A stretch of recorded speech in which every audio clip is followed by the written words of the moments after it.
are talking about texture in OpenGL shaders. OpenGL is a game of vertices. So we specify vertices and then we specify vertices and its attributes. What is the coordinate of vertices? What is color of vertices? What is normal at the vertices? If I am looking for texturing, then what is the texture coordinate mapping to the vertices? So then what is the primitive? Like vertices belongs to a triangle, it belongs to quad, or it belongs to, quad is not available in the shaders. It's primitives like it is a line or it is a point or triangle fan or triangle string. So if I have vertices attributes, primitives, okay. Now if I do the kind of transformation, once transformation is done, then new vertices attributes comes into the picture, like normal changed, vertex coordinate changed. So after this, with new vertex coordinates and its attributes, rasterization happens, kind of estimation of the surfaces, and after the rasterization, then based upon the vertices coordinates and its attributes like its colors. Color can be explicitly we are setting it, or colors can be through lighting. Okay, lighting is also it is a color.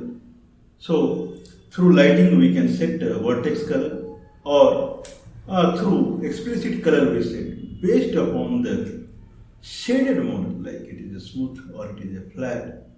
Then OpenGL in the kind of while doing the coloring of the pixels on the surfaces, which is already estimated, it thinks about its each pixel's color. It interpolates. Okay, if it is a triangle and three vertices attribute I know, then what would be the color of this pixel? So this is ideology of OpenGL. After doing the coloring of pixels, then it will think about depth test and blending and various frame buffer tests. So many. But this is the basic of it. Now, setting the vertex attribute, either doing transformation or setting the color, setting the normal, whatsoever. So it falls under vertex shape. Per pixel means per fragment, it can be pixel or set of pixels. Per fragment coloring, okay, we can do transformation in the vertex shape. We can propose the vertex color as this, but per fragment color, per pixel color. So whatever we can give the hint that we give in the vertex shader. When it comes to fragment shader, then it does its engineering. Now it knows all the vertices. It knows vertices attributes. It knows its primitives. Everything it knows. Then per pixel coloring it starts doing. Where texture is. Texture is nothing but it's an image. Image we paste on a triangle or what's. But we cannot paste image as far as the OpenGL is concerned. We have to talk in either vertex attribute or pixel color. There are only two things, vertex shader or fragment shader. So now we think about so what we can do here. Since image is a kind of, it has too many pixels, too many texels. So we cannot club few texels and put in a vertex attribute and then another texel, set of texel and put in another vertex. So texel generally comes as a kind of per fragment color. Who maps the image texel into the fragment pixels, okay, coordinate. So there is a guy called sampler or texture unit, these are famous.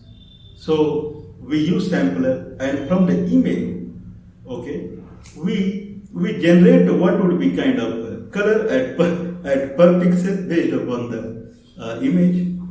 So if now let's go back for lighting. So lighting calculation generally we do in vertex shader, and there per vertex color we assign. It comes to fragment shader, and based upon the per vertex color, it thinks about the fragment color. So lighting has diffuse component for the material, and specular component, ambient component. Similarly for the light also. Okay, can we think about diffuse is nothing but the color of the material. Can we think about the diffuse as texture? So we won't calculate the per vertex colors for each vertex in fragment in vertex data.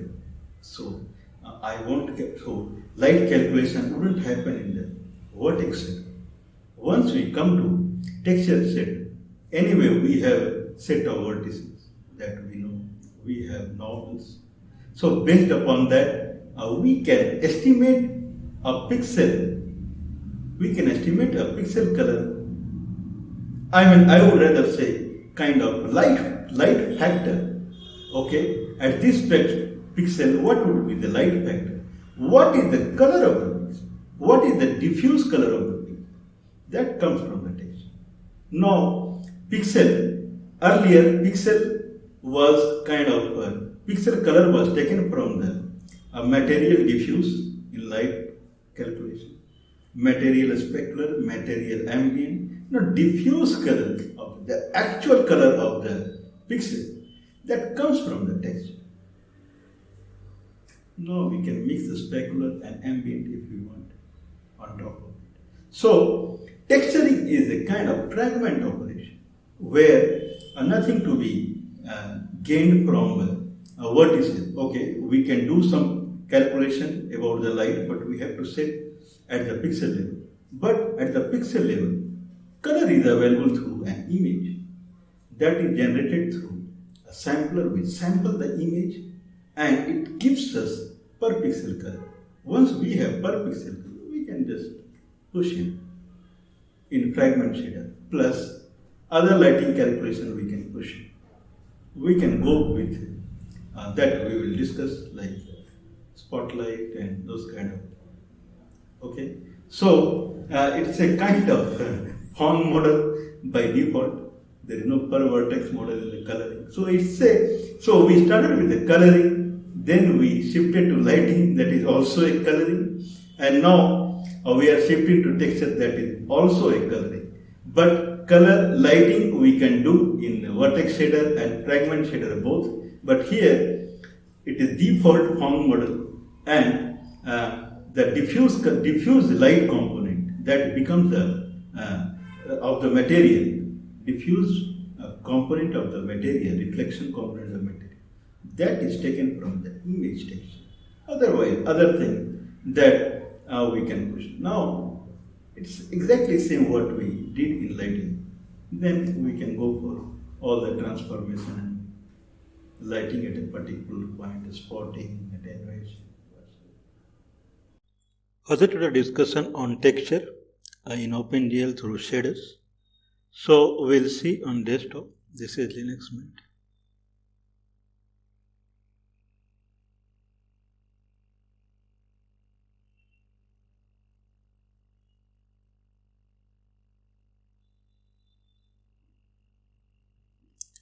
Okay, so we have already covered texture in fixed function pipeline.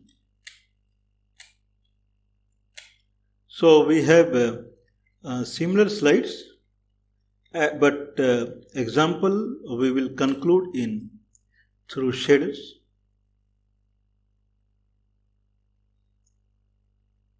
So what we are going to see now.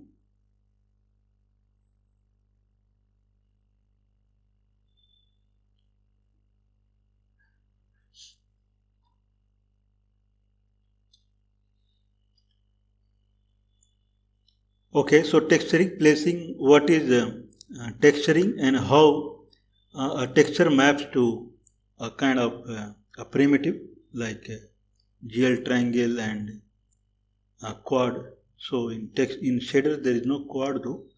So GL triangle and GL triangle fan strip.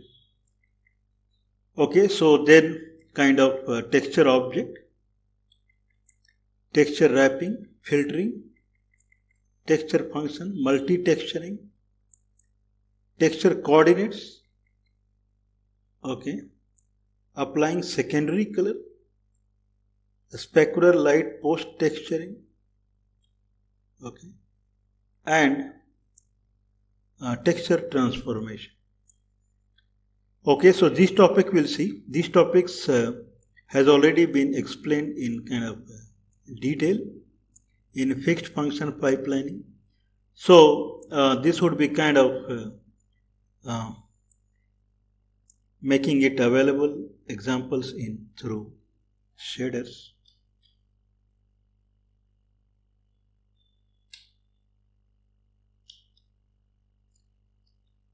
Okay, so texturing placing. So what is a texture?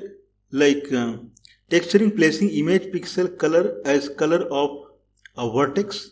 So if there is a vertex, then it has a color. So generally we place the color through GL color 3F. So we have seen the kind of lighting in detail. So this is also called diffusive color, diffuse color, okay, in lighting. So color at the vertices can be specified through three ways, like GL color or through lighting, okay, and more or less through texturing also. So instead of GL color 3F, whatever we put the color, now color is been taken from the texture. So after all, texture is nothing but a set of texels. So texture has also pixels, it is called texels. And each texel is mapped to a particular pixel or set of texel. If texel density is very high, then set of texel mapped to a particular pixel. If texture density is less, then one texel can be mapped to multiple pixels. That is the idea. So when we have the primitive, then so this is typical kind of OpenGL window where this left down, this is origin. So same as for the texel also. So left and bottom is the origin 0 0. So both are same.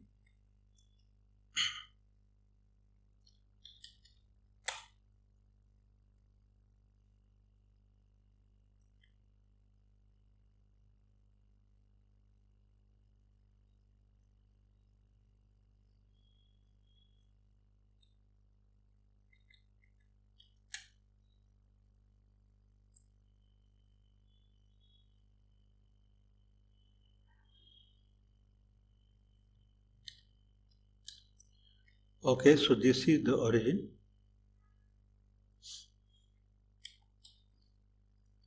Okay, and x, y, z. So right is x and y and perpendicular to this plane is z, and w is kind of a fourth parameter. And here typically texture can be one dimensional, two dimensional and three dimensional. So typically for the two dimensional, so left is 0 0 and rightmost is 1 0, topmost is 1 1 and topmost left is 0 1. But instead of xyz it is str.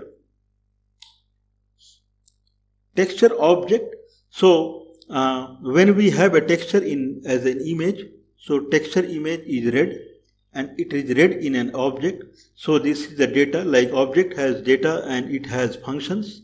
So image data is kind of, it is encapsulated as image data inside texture object, and functions we'll see.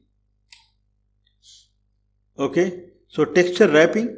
So one of the function like filtering is a function, wrapping is function. So there can be many wrappings. Okay, what is wrapping? Like if we describe that these coordinates would get mapped to coordinates in the XYZ. So mapping would done. So I can say if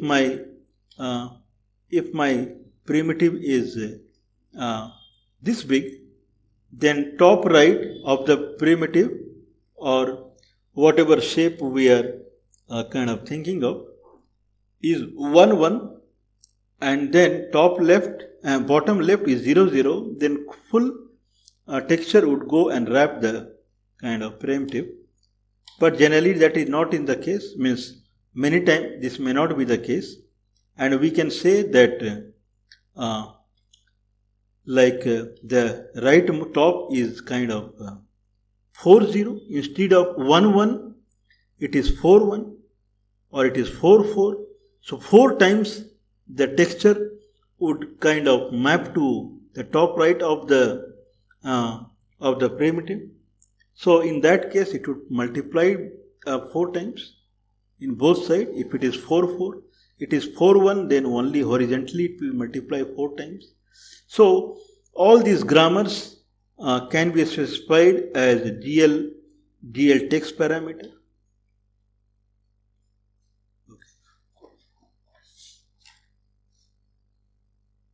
So in GL text parameter we have to specify the property what we want to set, like a border, how the border would be, or these are the properties: repeat, mirror, repeat, clamp, clamp to edge, clamp to border. So these kind of property that we have to set.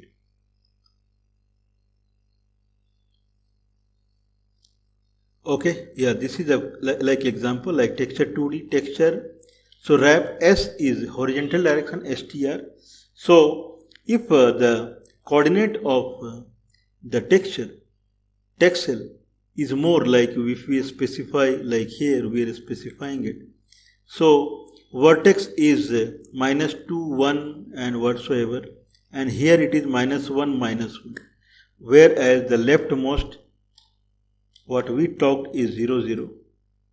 But we can specify less than 0 0, we can specify more than 1 1. So in this case it becomes a kind of a candidate to repeat. So what will happen if text cell coordinates are less than 0 0 or more than 1 1? So in that case we have to spell like it has to. So how it would wrap? So it would repeat. Okay, it would do mirror repeat. Like this is mirror repeat. Or it would do clamp to edge, clamp to border. So these are clamp to edge. Whatever the end pixel that will be clamp, it will clamp to the end. Or we can, so these are, or if that is not the case, then whatever is the extra that will come as border. So we have to specify the border color and it will become kind of red. So these are the kind of various, we can consider as a function, like GL text parameter is a function that will come inside the texture object. So texture object has image data, and this is the wrapping function. These are filtering. Okay, so filtering means if texel is getting mapped to pixel and texel density is high, then there will be kind of minification. And if texel density is less, then one texel would map to many pixels, because its density is less, then it will be magnification. These are the filtering. How magnification is happened? So it would find the nearest texel when mapping happens, so that is the nearest, or it will do kind of linear, and here in the min it will do nearest and it will do a linear. Otherwise, nearest mipmap and linear mipmap and nearest linear, that it will do. So mipmap we'll see. Then if we know the mipmap, then whatever the mipmap are the nearest, among those mipmap, it would do the nearest, it would do the linear, or whatever mipmap is available nearby, it would select as linear. It would, like if 3 mipmaps are considered or 2 are considered, then it will do average of the mipmap. And then inside the average kind of rastered area, then it would do nearest and linear. So in the mag filter again, it would do linear and it would do nearest. Okay. So nearest would be, I believe, if it is a kind of set of pixel here. Okay. And it is mapping, then whatever it finds, the nearest or linear would be addition of nearby few pixels. Okay, so filtering is another property, and then filtering, like we have seen, now we can see an example like nearest would be kind of little coarse. So this is a high density image and there is not much difference, but this is a less density image, and if we are looking for, so this is minification, means image density is high, so there is not much linear and nearest, but for magnification where image density is less, then if we see the nearest, then whatever, so we can see zigzagging. Okay, so it is kind of aliasing effect we are seeing. Whereas if I do the linear, then it will be kind of smooth. Okay, so there will be mathematics, it will average few texels and then it will draw. So, but if it is a smooth, then it looks like little blur. If it doesn't look like little blur, then there is aliasing. So this is magnification. Minification, not much difference between, but still there is some difference. It is kind of, I believe it is better. Okay, so this is filtering. Now texture object has filtering, it has a MIP mapping that we will see, it has wrapping that we saw, it has texture function, it has a specular lighting. So these are kind of okay, so this texture object, so these are kind of functions, MIP mapping.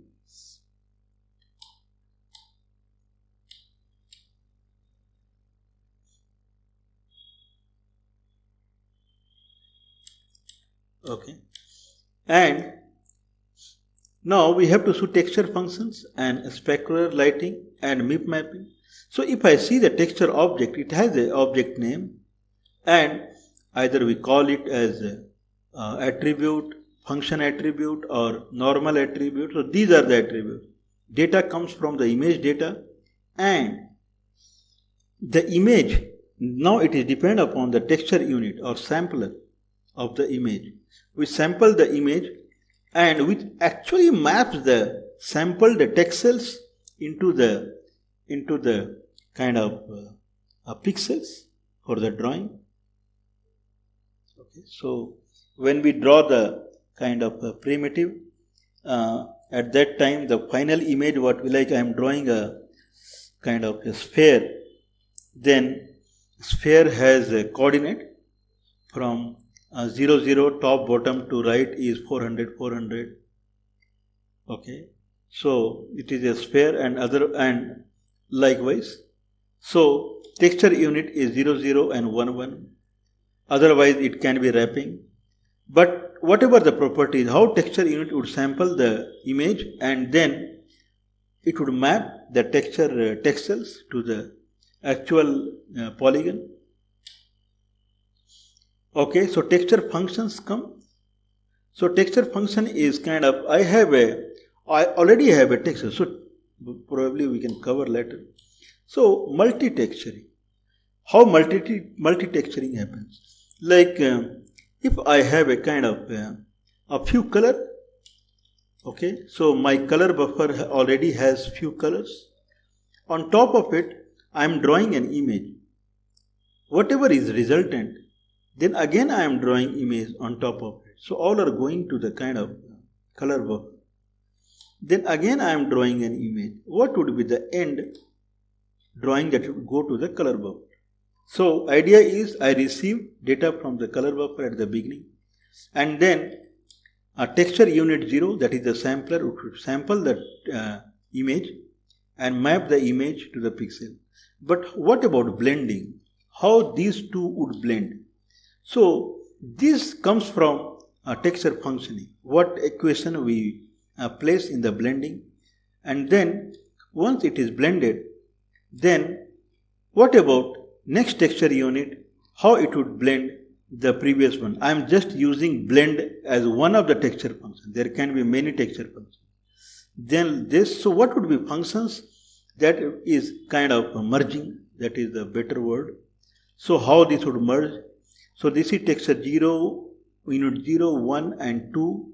So these are texture unit, and for each texture unit, we will have one kind of texture object. Okay, so a texture unit belongs to, it contains a texture object. I believe a texture unit can contain many texture objects. Okay, or texture object can, okay, so whatever. So texture unit has a texture object attached to it. So texture object has all the properties. So it takes all the properties like wrapping and filtering, so that it will be useful in the mapping and its functions. So once everything is read, then texture unit would actually generate textual coordinate, and then the coloring would happen, the merging would happen. So the functions are like replace. Replace means whatever the new texture unit, it generates the textual colors, it would replace the previous one. So it would kind of just overlapping, modulate, decal, blend, add, combine. So every one has a kind of a formula that it has to pass through. So please refer kind of fixed function pipelining. Okay, so we have to specify which texture unit we want, and then if we are using a vertex array, then client active texture, which client active texture we want, and then we enable a texture and bind the texture object, and then it starts working. Okay, so multi-texturing, one example is like this is the previous image, this is the coming image, this is the image, either it is in color buffer or it is from the previous texture unit, and this is kind of the current texture unit, and we did the mixture. We are doing the mixture with some formula, some function that is one among them. So certainly it is not replaced. It would modulate or blend or something. So if it is replaced, then the resultant image would be hut only, not the flower. So we can see hut and flower. So it did some kind of blending. So finally, the texture object is considered as kind of it is implementing many interfaces. I mean, this is a hypothetical diagram. It means this may not be available anywhere else. So this is kind of hypothetical UML diagram that can be thought of. So texture object is kind of it implement these interfaces like texture filtering and wrapping and texture environment, that is texture functioning and MIP mapping, and when we kind of implement these interfaces, then the functions, the method that comes through the interfaces, that become texture object methods, and then it kind of uses texture unit. So texture unit kind of it understands the texture object, and then finally it generates the textual color based upon all these data. Texture object has data from the image data.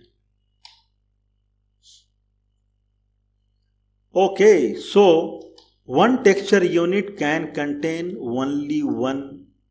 This is the class of UML diagram. One texture unit can contain only one texture object, where one texture object can be contained in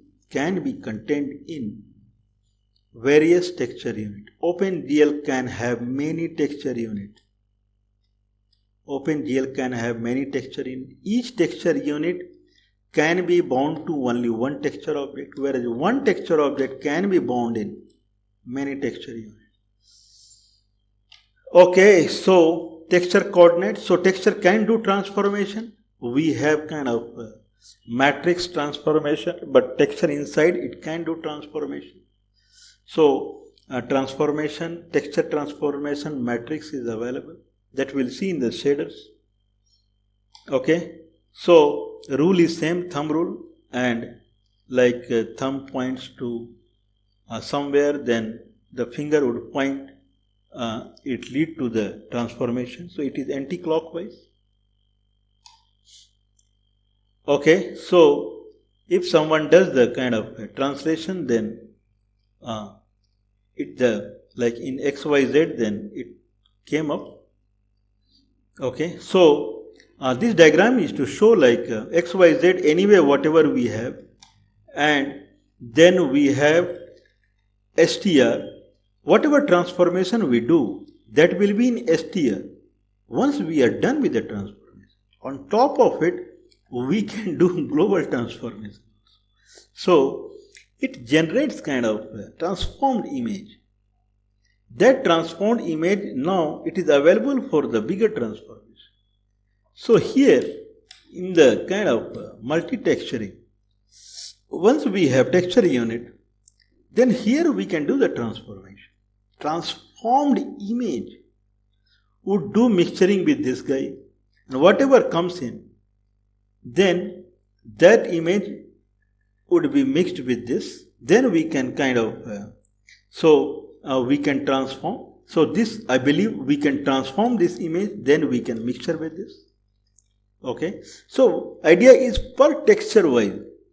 Okay, I can enable a particular texture unit. I can enable a texture unit, and I can do the transformation. Okay, now at the end, once transformation is done, then we have new set of vertices. So new set of vertices, if transformation is done, new set of vertices. All together, now we can do at the end the final mixture. I think that is a better explanation. Like this. Like this is internal transformation happened and this rotated. I believe it rotated along z-axis.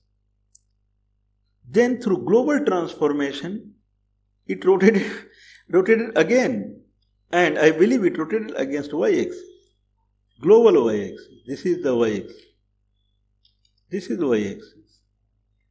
So first it did internal transformation, then whole image got transformed against y-axis.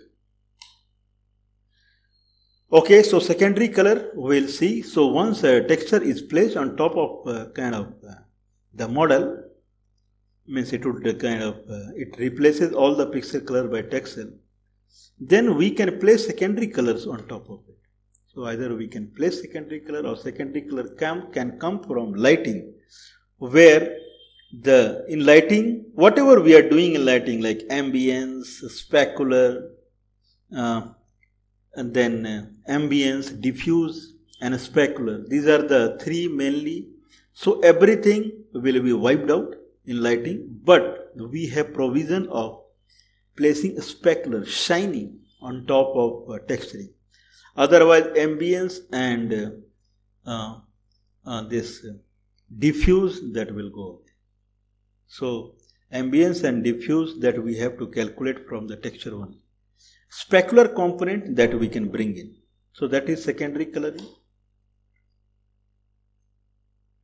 Okay, so this is the formula.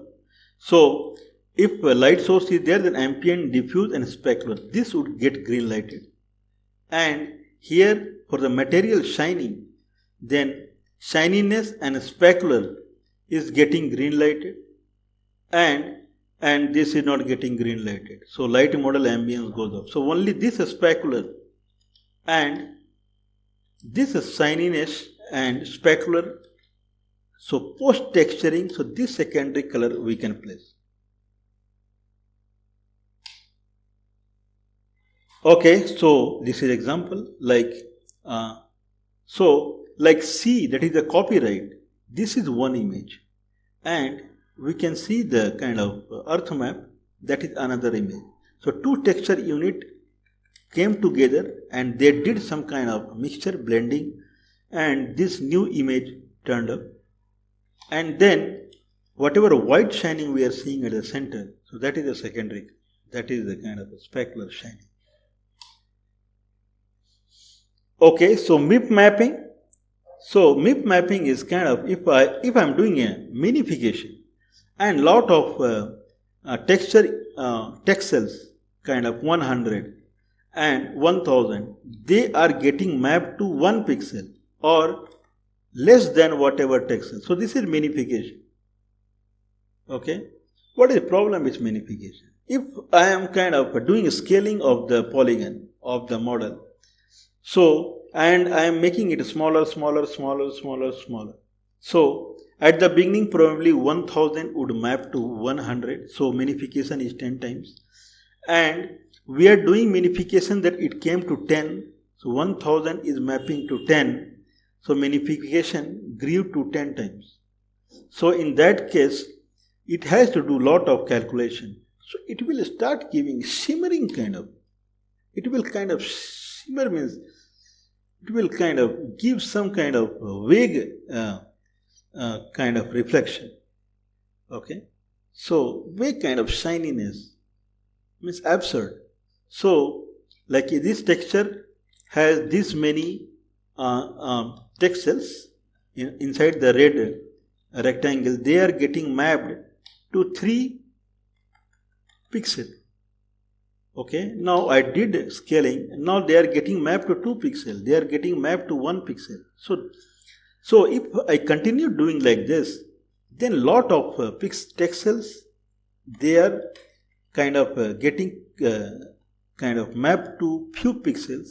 So as I said, it will give kind of shimmering kind of. So what is the solution? This calculation should be less. This mathematics what we are doing. So every scaling 1000 of text cell are getting mapped to only 3, only 2 and 1. Then I am doing a scaling again 1000 is getting mapped to few. So repeatedly lot of calculation. So to avoid those things, we go with a kind of ready-made images. Like if this is the image, ready-made image, and this is texture, and this is the polygon or model that is we are drawing. So initially it is this big, then I did a scaling and it become this, then it becomes this, then it becomes this. So if this becomes this, then lot of text cells from here are getting converted to this much small, few pixels. So now I am scaling up or scaling down, so lot of calculation is happening. To avoid this much calculation, we can keep the kind of ready-made images at each stage in a stack, like one image. So this image is 243 by 101. So we will keep in a stack kind of half of it.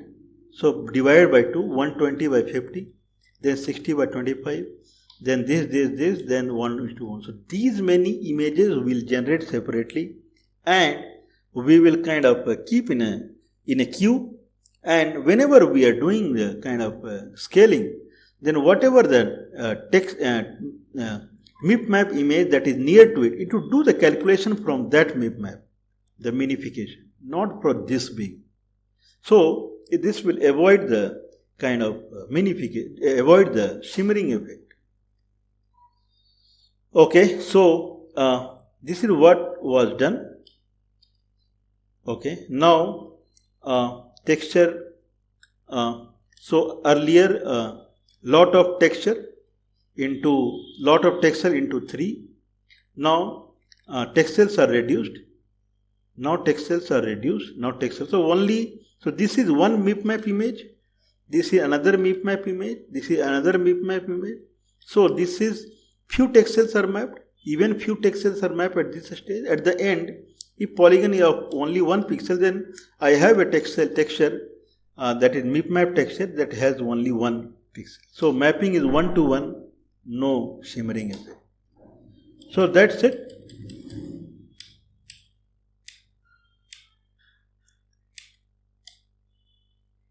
Okay, so we are talking about here wrapping. So if minification happens, then wrapping mode nearest MIP map. So nearest whatever MIP maps are available, 2, 3, 4, that select one of them, and then inside that nearest, inside that linear. Or if 2, 3 MIP map are there, then it will do the averaging of the MIP map all the pixels, and whatever comes in the next, the resultant set of pixels, then among them nearest and limit. So this is attributes of complete OpenGL texture model. So what we have in kind of in lab session.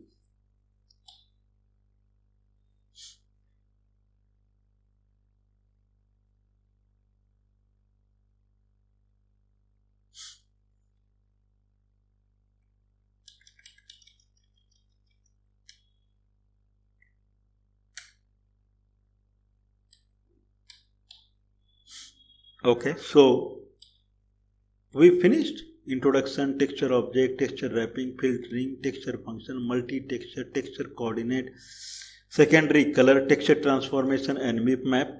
So we'll do the lab. So now, okay, so in the lab that we have been seeing, so in lab session we have OpenGL utility library that we have developed, and it depends upon .obj file that we have to pass.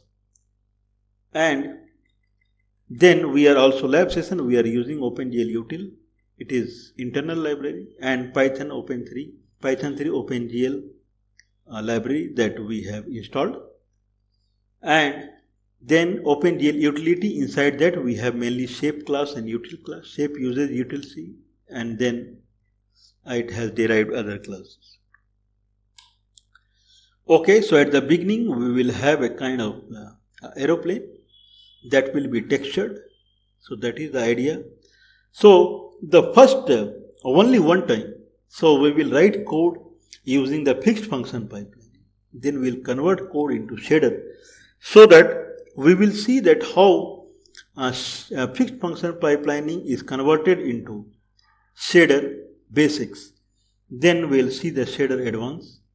So why and how fixed pipelining kind of code should be translated to, should be mapped to shader code.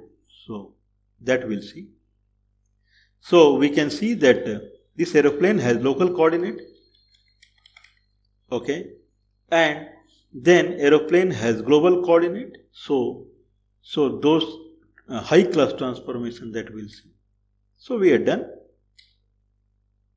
Okay, so texel and pixel mapping, texture object, wrapping, filtering, texture object, it receives many things now, image data, texture unit, and texture object other properties, texture functions, multi-texturing, then modified texture object, even modified texture object, then image internal transformation, then secondary lighting, secondary color, okay, secondary color like shining example, and then we saw the high class MIP mapping.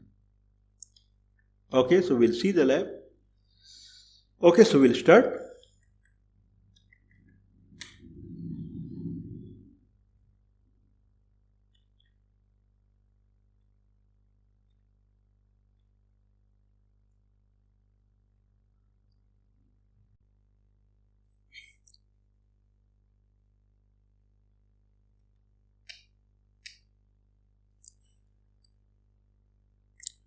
Okay, so we already have kind of code already written for OpenGL, like, so we'll create a directory first.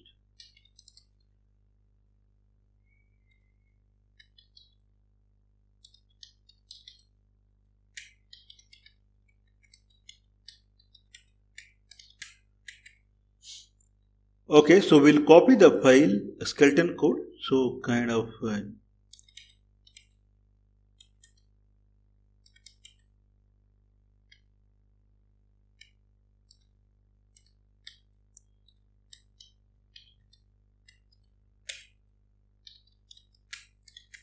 okay, so we'll use this, so we can kind of trim it.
Okay, so this is the trim file. It is considered as a kind of the most basic file. So we import GL, GLU and GLUT, glut, everything. And init code we have GL clear color and model is smooth. And we enable depth test. So depth testing will happen. And so testings are post fragment operation.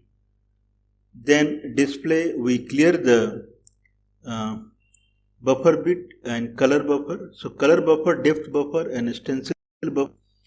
These are three buffer that is attached to frame buffer data structure. So this data structure has a kind of link to these buffers, so that we flush it at the beginning. And glut swap buffer, so we swap, so is a kind of flushing, and so we can explicitly call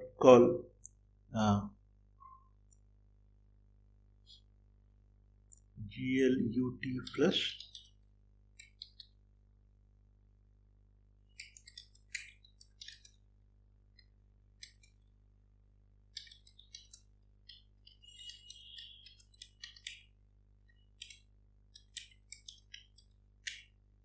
Okay, so GL flush. So either we can call it explicitly or it's enough.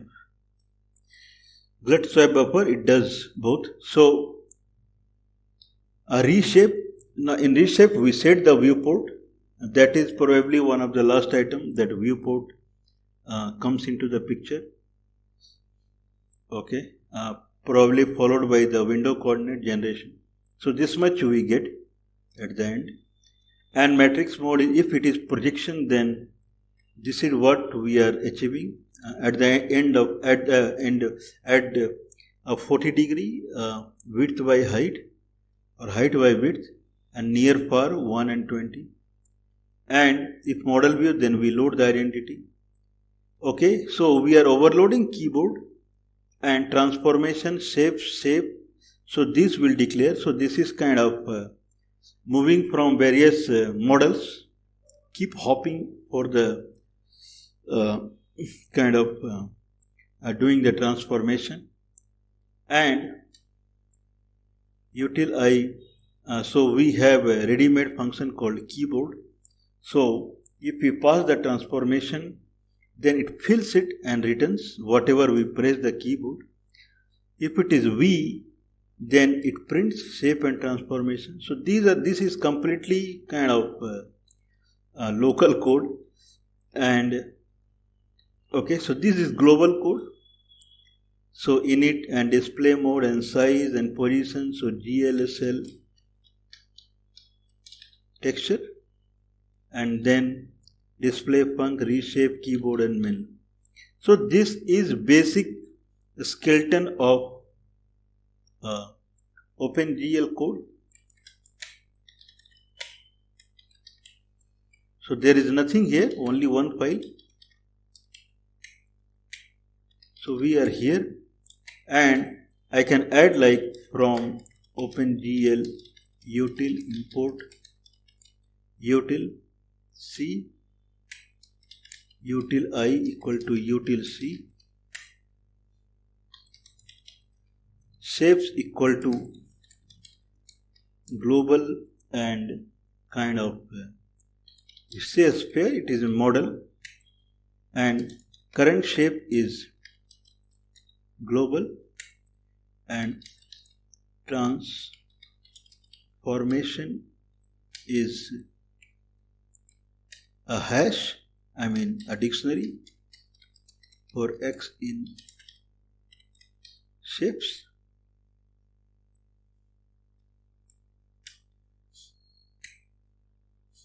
Okay, now we'll have a, so text name we can push there only.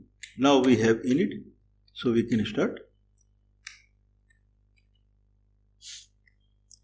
So we'll kind of, so the way we talked, so at the beginning we'll talk about, we'll have a one-time example for the fixed function pipelining, and then we'll fill the shaders code.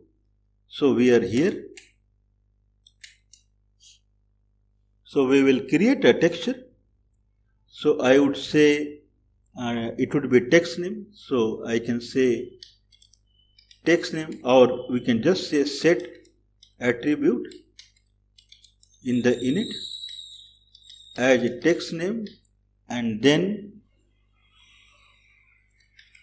glgen texture.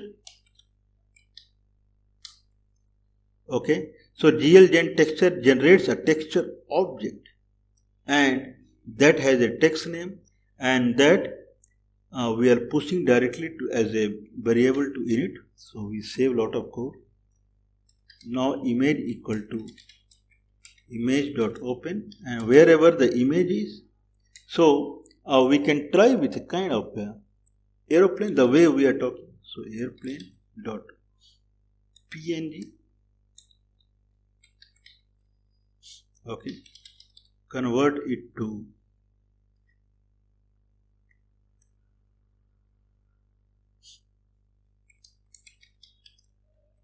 RGBA.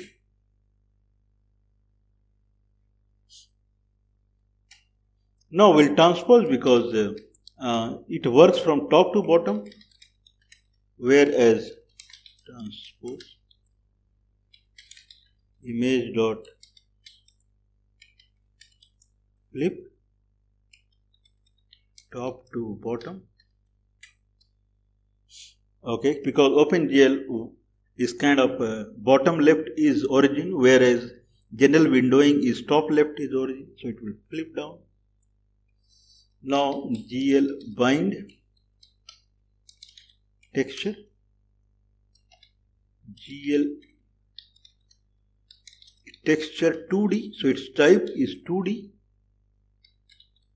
and text name, so that is init dot text name. This will bind. Now we will do other operations. So first is we will load the image. So GL text image 2D and GL texture 2D, and probably this is the map number.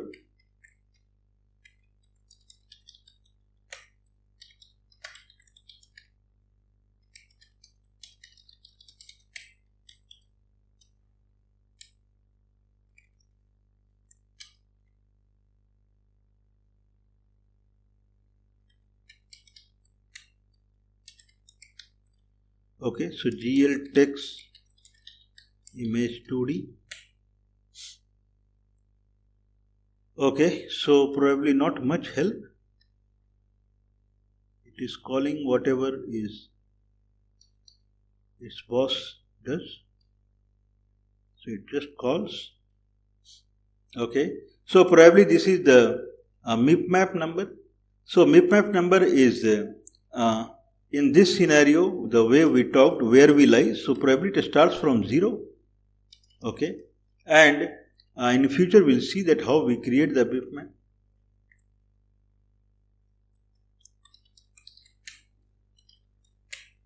Okay, so we are here, so I'll fill other, so 0 and GL RGBA, and 1 is internal format where it is storing now. So image object would store in a format, so that is a GL RGBA, and its image width and image height. Okay, 0 or what is internal format of the image? RGBA, because we converted just now. GL unsigned byte.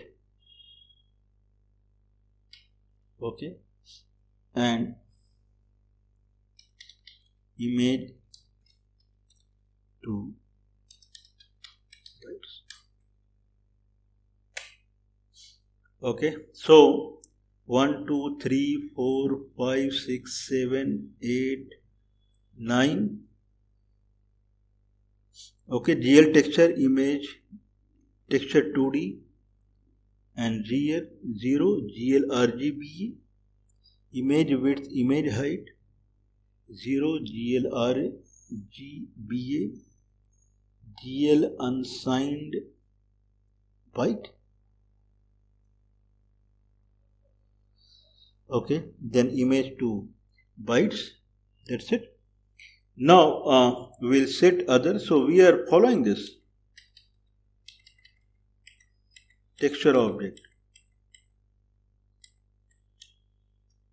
Okay, so we have loaded the image and texture unit will see later, and these attributes now will fill.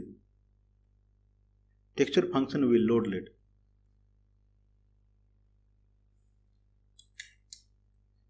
So say GL text image to text parameter I, GL texture 2D,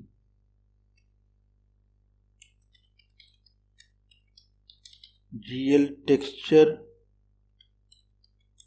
wrap,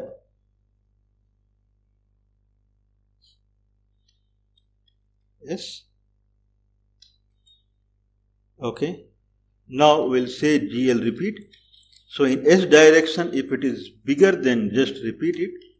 So now for S, for T, now GL text parameter I, GL texture 2D, and GL texture mag filter, GL nearest. Now for mag min filter, so this much we have written. So for wrap S, wrap T, GL repeat, and mag filter, min filter, it is nearest. Okay, so probably we are done. Now we'll move to display, and here we'll say GL push matrix, GL translate to -10, because 1 to 20 we have done. This is what I remember. GLU perspective 1 to 20. Okay, now okay, so I'll rotate along the global axis. So GL translate star X if length of X equal to 3, else GL rotate star X for X in transformation.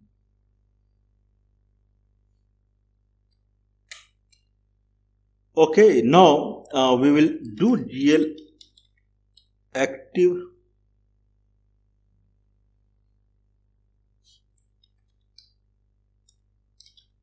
texture.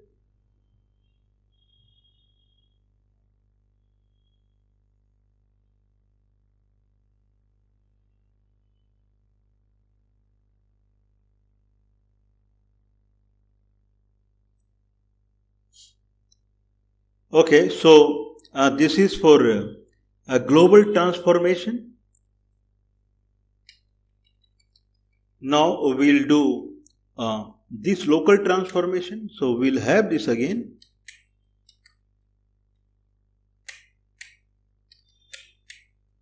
And before this it was for transformation global.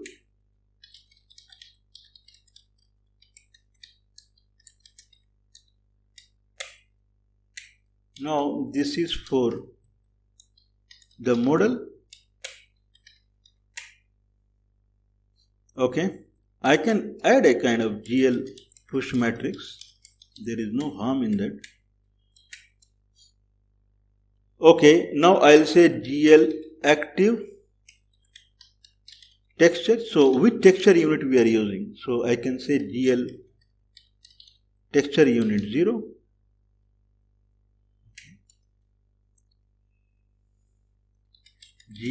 enable GL texture 2D. Now GL bind texture, GL texture 2D, and init text. This is the texture object, init text name, GL text envf, GL. Now, and this is the function, texture function, GL texture environment, GL texture env mode, and we'll replace, because this is the only one, so we'll go with replace. So this is what we are doing.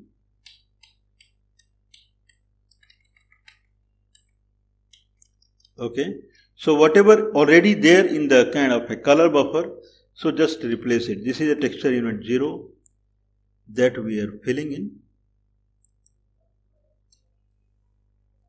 Now GL enable client state, GL vertex array, GL vertex pointer, okay, 3, and GL float 0. We'll use util c get buffer function, and we'll pass the whatever we have read. Okay, so that code we'll write. So we'll read it from a kind of object file. So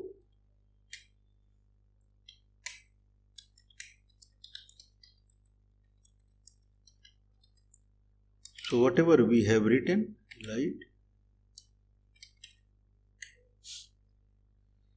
Okay, so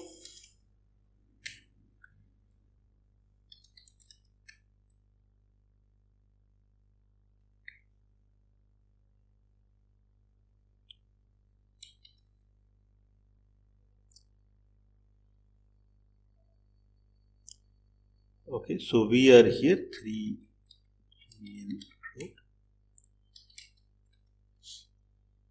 Okay, so here we'll add reading it. So, or probably we can read in the in the init itself. So def init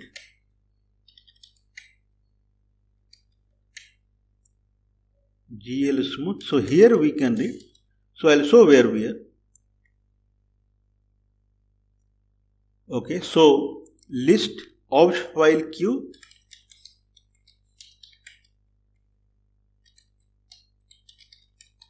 so airplane dot obj file we are reading. So obj file will import dot objects dot value dot objects dot values.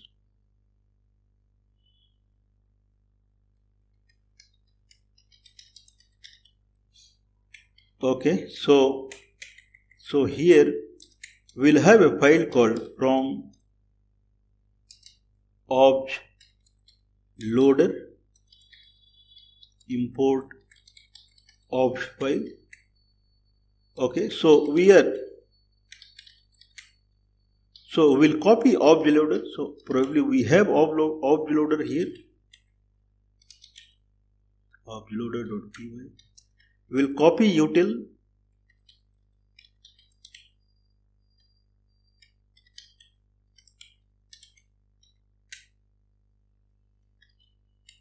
so we have 3 files.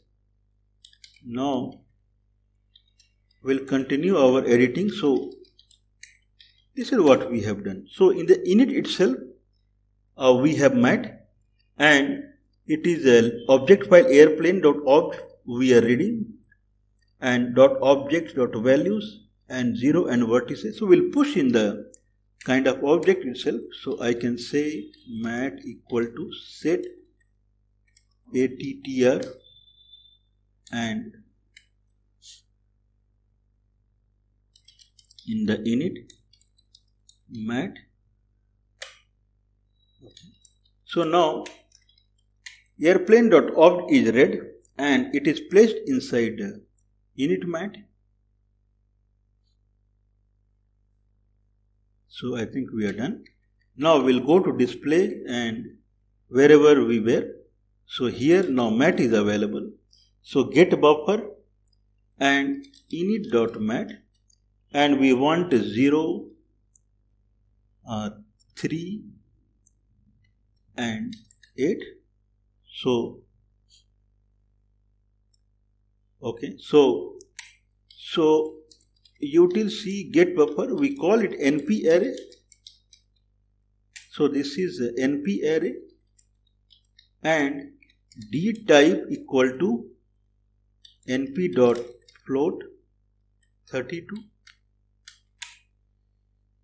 Okay, so we are reading a big file, so it will not be that kind of easy. So d type equal to np float 32.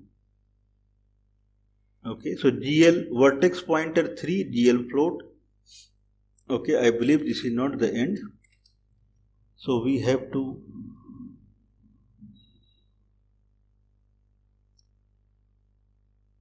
okay, so we have to fill other gl vertex pointer.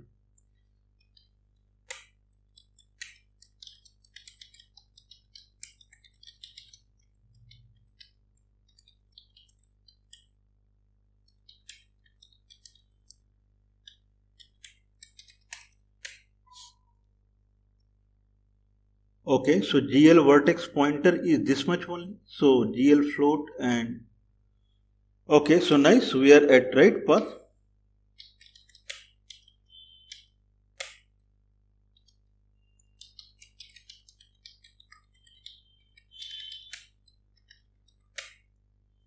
Okay, so 3, so how the vertex pointer will be, that is decided here. And before that we have enabled the client state. So 3 GL float 0 and the array. Okay, so now same thing will repeat for the texture. So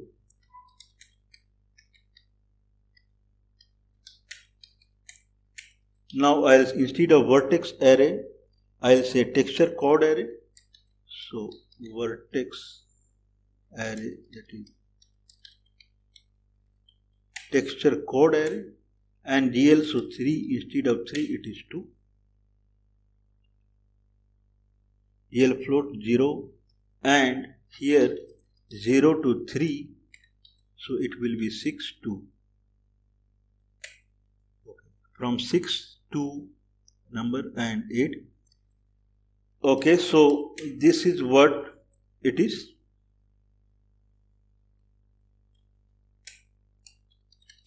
GL draw arrays, GL triangles, len of init mat divided by 8. GL disable client state, GL texture code array,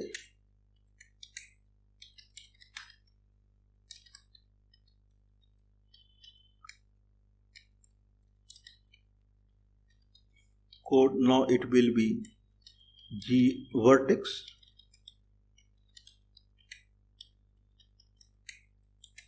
now GL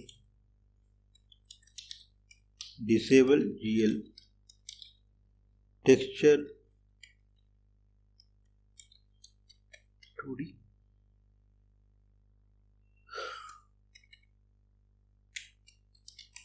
GL pop matrix, GL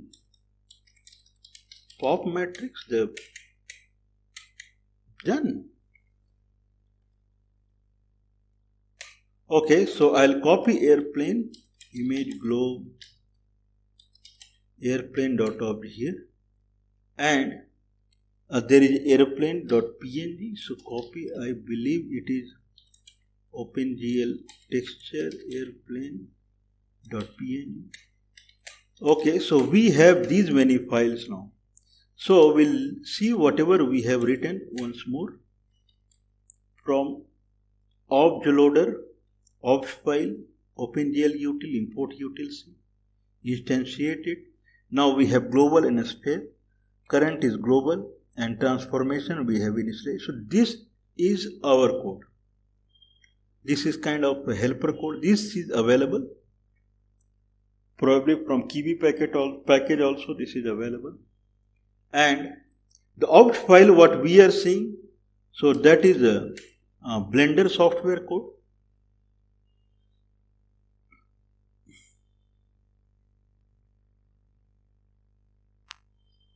So it comes from the tool Blender and it is a 3D modeling tool.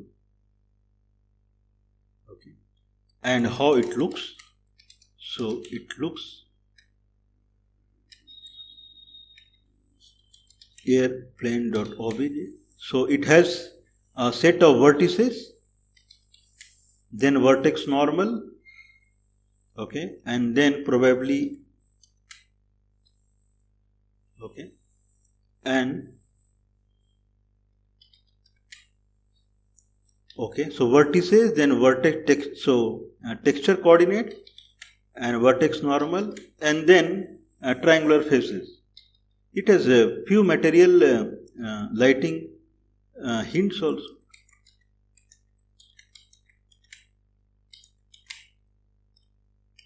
Okay, so we'll see the code again, what we have written. So in the init with GL class 00. Now texture name, we are creating one texture object, and whatever image we are reading, so that we are pushing in the texture object like this. Texture 2D 0 is the MIP map, RGBA, image width, image height 0. So this is internal format, RGBA, and then GL unsigned byte. Okay, this is the format of the image that is we read, and image bytes. Okay, so text parameter wrap as wrap t is repeat, and mag and min is nearest. Set attribute init mat, and here we are reading the airplane.obj. Smooth model depth test enabled.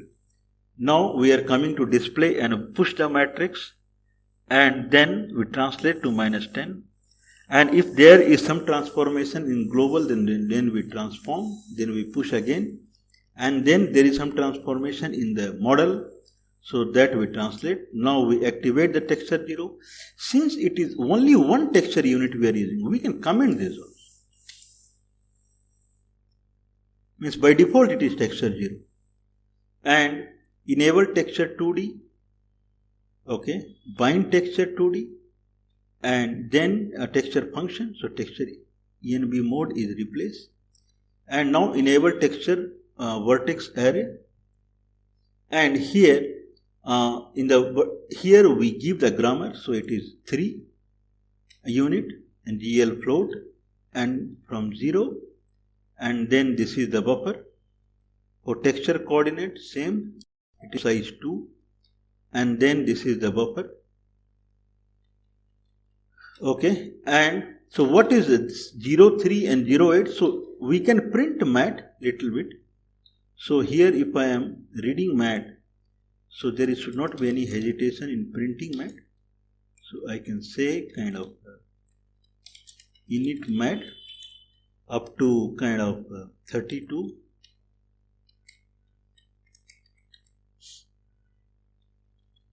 And then GL draw arrays, triangles, and whatever the size is by 8, because every set of 8 one vertices attribute will be there, 3 for vertices, 3 for normal, and 2 for texture.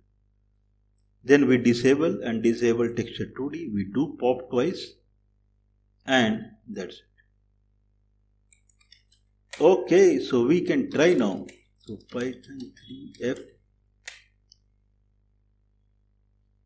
Okay, GL gen texture is not defined.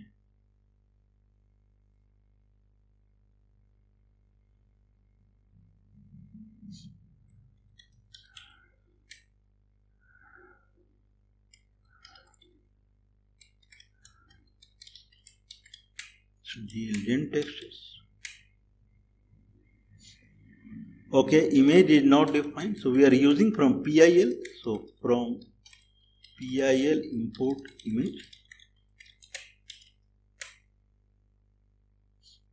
PL has no attribute. Transpose.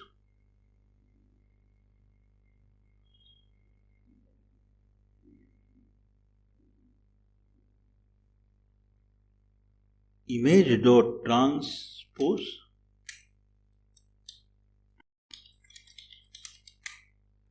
Image dot transpose.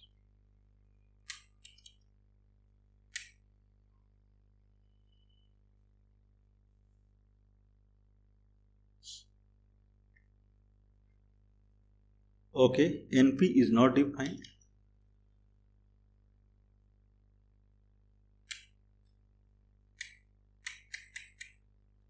So import numpy as NP.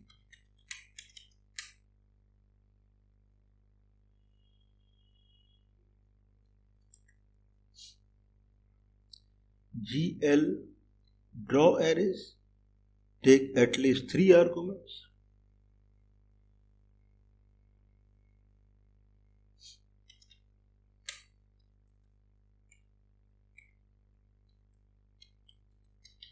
Okay, so triangles, line number 45.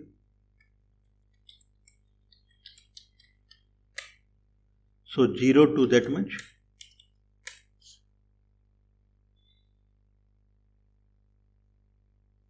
Okay, we are getting something, but this is not we want.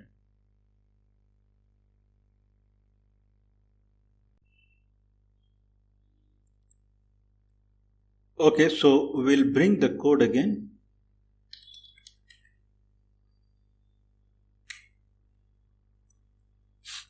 I don't think we have done anything wrong.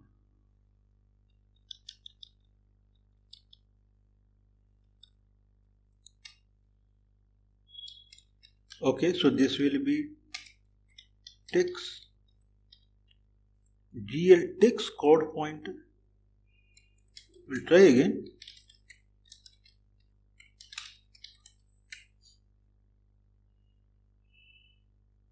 Okay, so we get the aeroplane.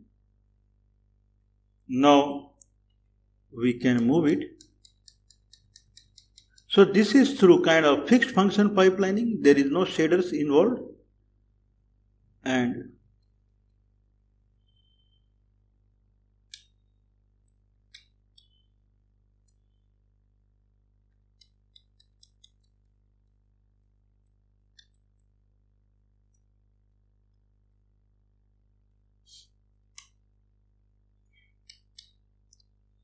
okay, so now I can rotate it kind of globally.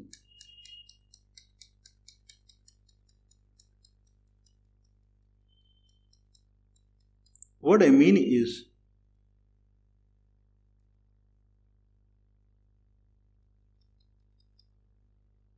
so I can check where we are. Okay, so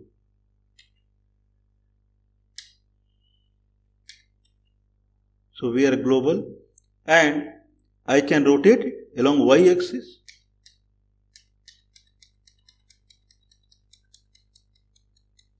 This is a global rotation.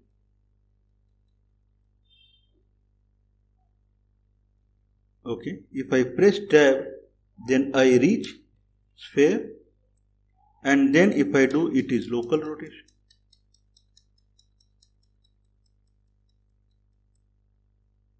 Okay.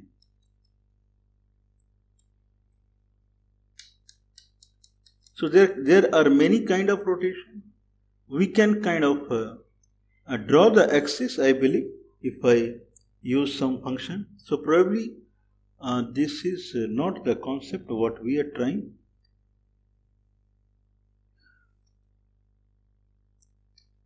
Okay, so now time is that we will kind of we will do the shaders code.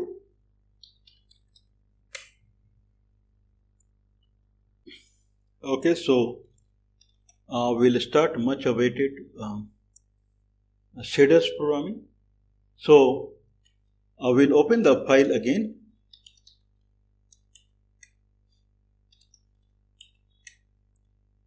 Okay, so what we don't want, so image texture object will be created, and this we don't want.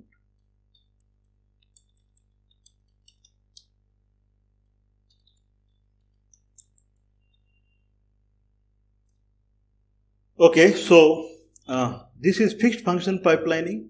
So whatever work is being done, that will be done by texture code. So we'll add texture code.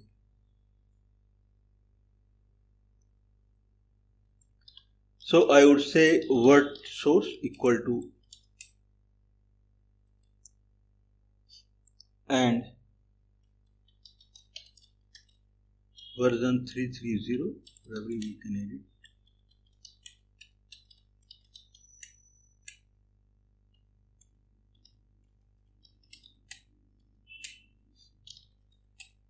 Okay, so we'll just edit it. Now we have uniform variable, that is for projection, semicolon, so C code. Now uniform mat for model view sphere, uniform mat for transpose inverse,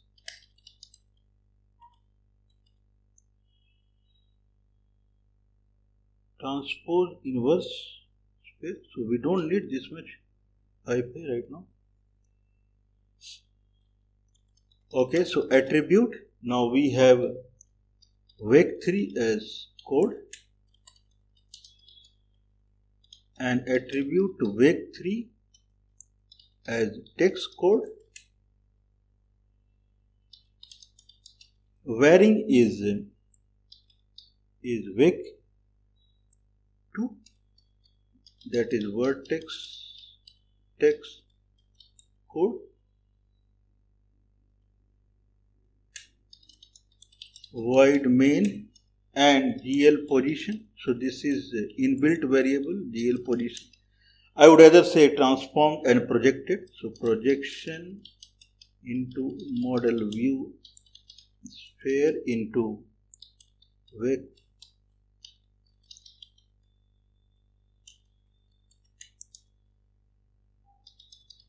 vertex text coordinate equal to text code. Done. Now we will finish quickly the fragment shader. So frag source, and here we have directly we'll jump to, okay, so we will have a kind of diffuse color. So we will have a sampler. So I can say sampler 2D. So sampler is nothing but texture unit we described. So here texture unit is required. So sampler 2D, name is diffuse. It should be kind of 0, okay, and then varying vec2 vertex text coordinate void main GL frag color equal to vec4 texture diffuse vertex texture coordinate dot RGB 1.0.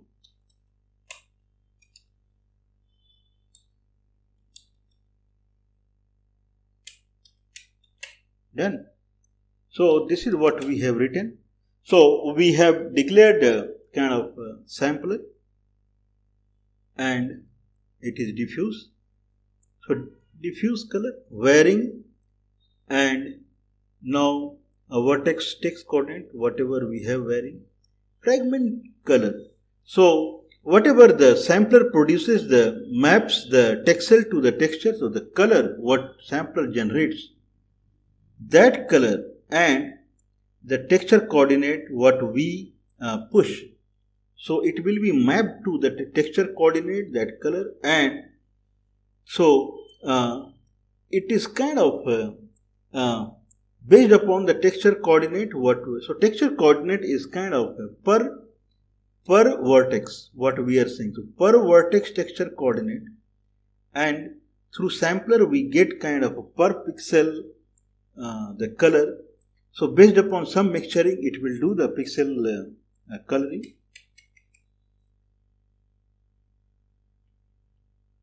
Okay, now we'll move to a bigger picture. So we will kind of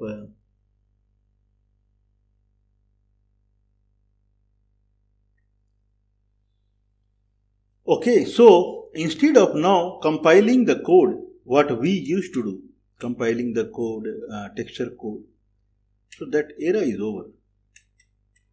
Now we have already we have read the attribute of the airplane.opt.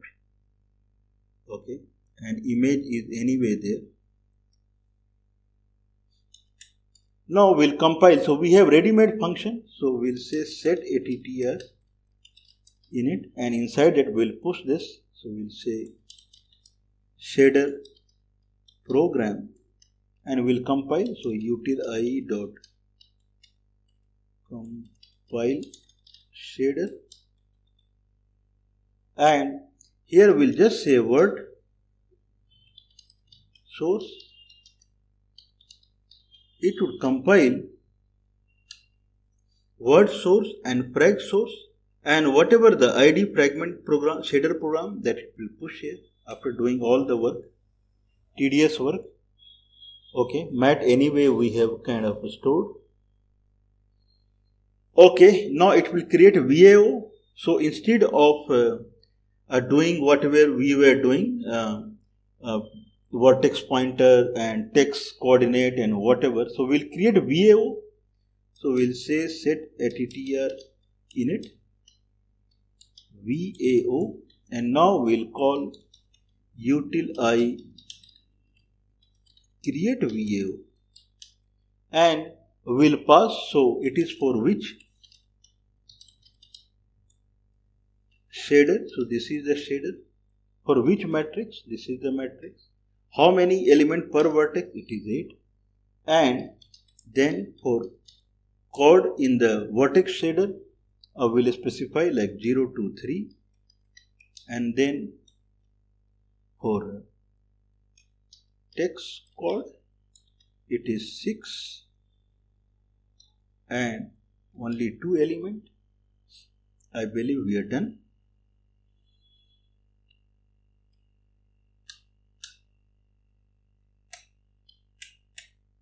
Okay, so nothing much.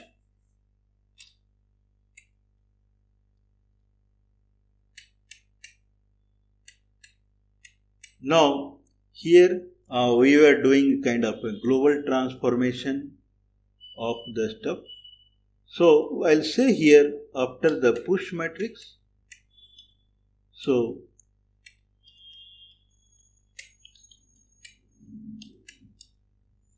GL use program init shader program, and now we are using now we'll fill the kind of uniform variable.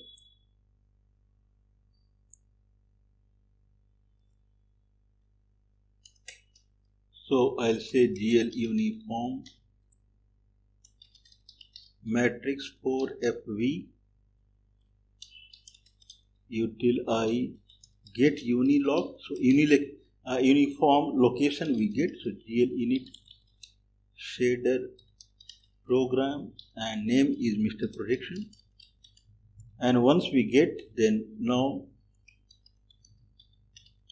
So it's a vertex. So how many vertex it is? Now GL get float V, GL projection matrix. Okay. Now we will move and we will push other attribute like model view sphere. So this is second push. Translation happens. So I can push after translation whatever has happened. So GL uniform matrix for FV util I get unilock uniform location init shader for this shader program and model view sphere 1 GL false. And now whatever the transformation model view is GL get float V, GL model view matrix. Okay, so we are kind of near of the completion. Now we will GL active texture unit. So GL active texture unit, GL texture 0, GL enable GL texture 2D and GL bind texture. So texture object will bind GL texture 2D init text name GL bind vertex array. So these are kind of, so I'll show, so VAO, whatever VAO we are receiving, and then GL draw arrays. So same code, GL triangles 0 and len of init mat by 8, GL disable GL texture 2D, GL pop matrix I believe we have done. Okay, now we'll go to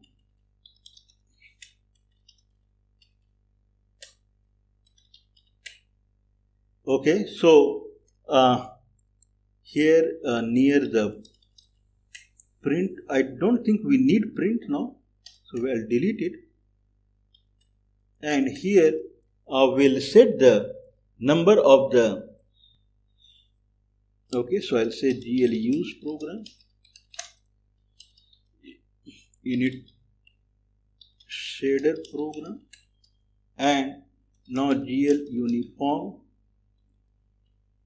1I and util I get lock get uni lock.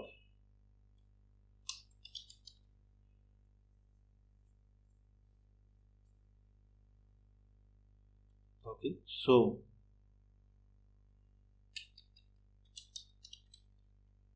diffuse to 0. Okay, so whatever diffuse sampler we are using, so we are setting it to 0.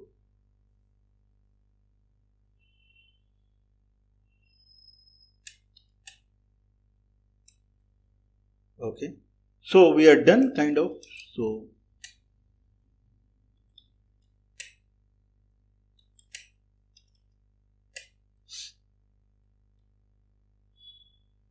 okay, so probably this should be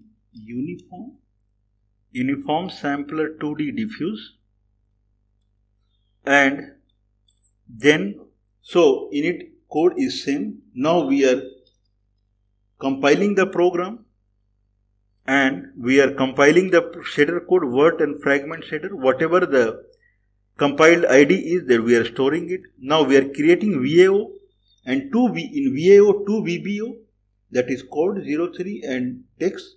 So whatever the we are reading the obj file, so 0 to 3 is code and 6 to 8 is a text code. So every 8 we have showed that.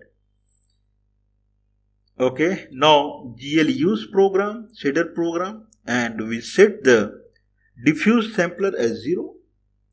So whatever we receive, the uniform location of the, so that we set as 0.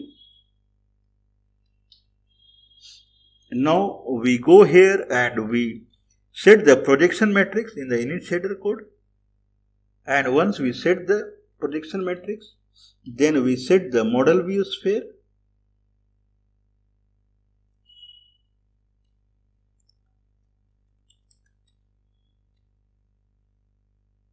Okay. Now we activate texture 0 and bind texture text name and bind vertex array VAO, and we draw it and disable it. So this code is gone. So it is, we have commented this. So we can try.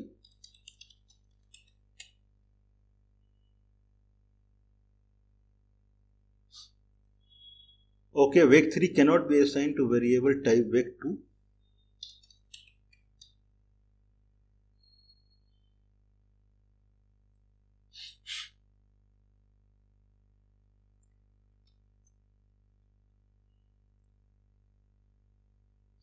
GL position is correct.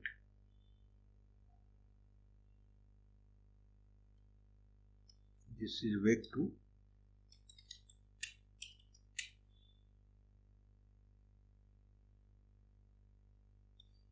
Okay, mat is not defined. 46. Set attribute. So mat is init mat.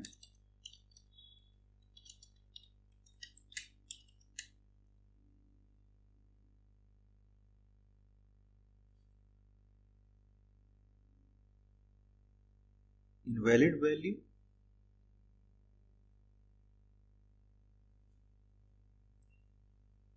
Okay, so OpenGL code and text code is -1. Text code, varying is text code.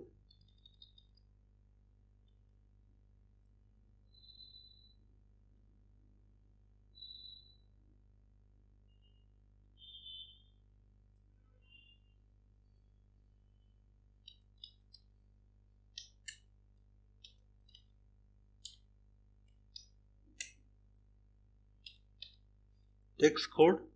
So create VO, and here, so it is searching for the text code. So we'll try again.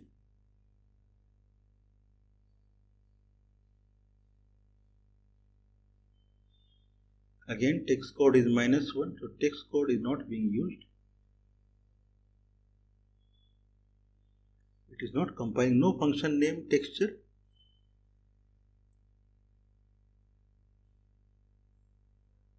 Fragment shader 20.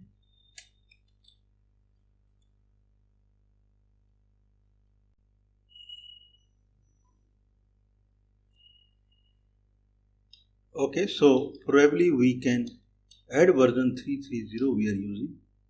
So it should be alright. We'll try again.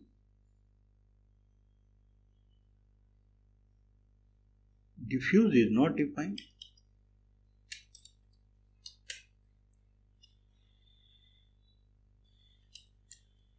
Okay, so init shader program diffuse.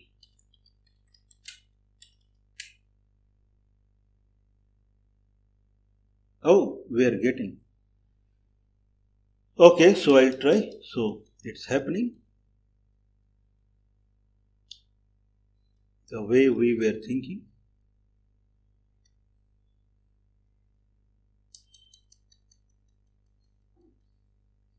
Okay, so I can rotate along the global y-axis. I can rotate along local y-axis. I can rotate along really local y-axis.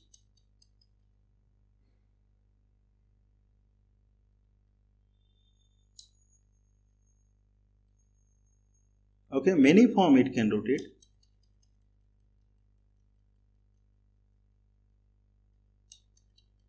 This is another way of rotation. This is another way of rotation.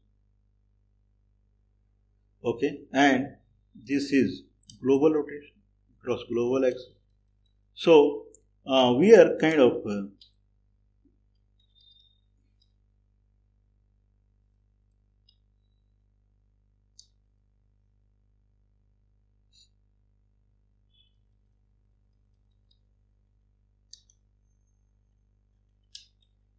where we are.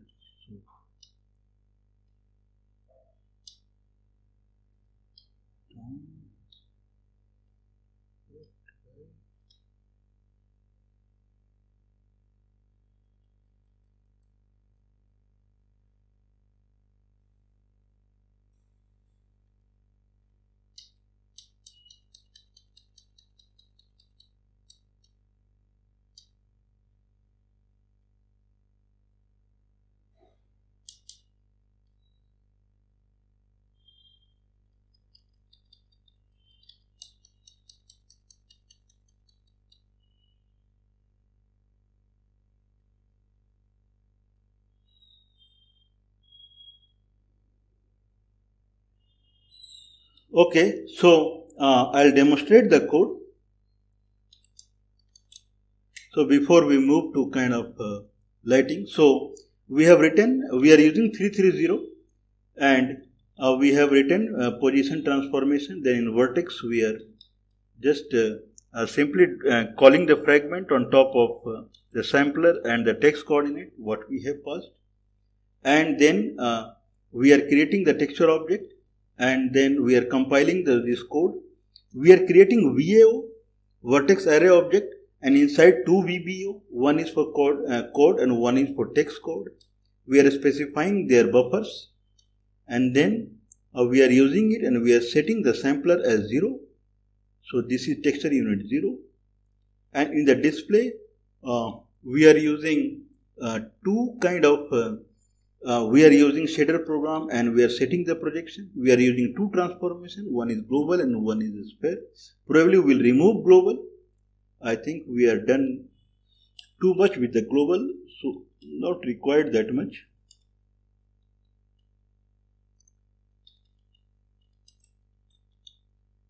And then we do the transformation for the model, and we set the kind of model view sphere, and then we do the we do the drawing. This we have kind of disabled, and it is exactly like this. GL active texture 0, GL active texture 0. GL enable, GL bind texture, GL bind vertex array, VAO, all this code. Enable client state, vertex pointer, enable client state, text coordinate pointer, and then GL draw arrays, and then disable. So we are kind of doing same activity through shader, and once we start drawing it, it will use the vertex shader what we have done in the GL use, and then it would start drawing. And texture we have kind of is through texture object, that is the airplane.png. Now it's time that we can try different. We can use little more and then we'll move.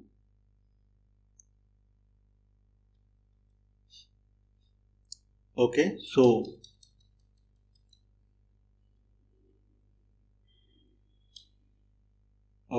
we can rotate along. This is one kind of rotation along global along the fixed x-axis. This is another, whatever x-axis is transformed. Okay, this is the y-axis. This is the y-axis of the actual aeroplane. Through fixed we can rotate along the y. So these are the ways we can rotate. I can move left, I can move right, but if I want to move in the direction of, so I have to use the kind of the plane axis. It will move in the direction of aeroplane. Okay, I can bring it down. So these are the stuff that we have done.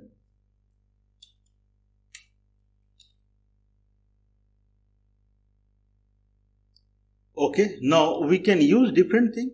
So instead of airplane.png, we can use something like earth.png, and in the opt file, we will use kind of sphere.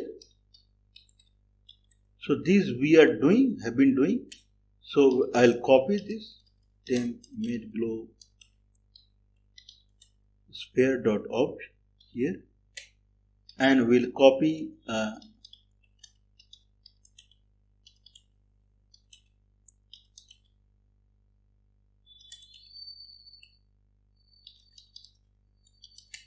okay, so we'll try again. We have changed the opt file and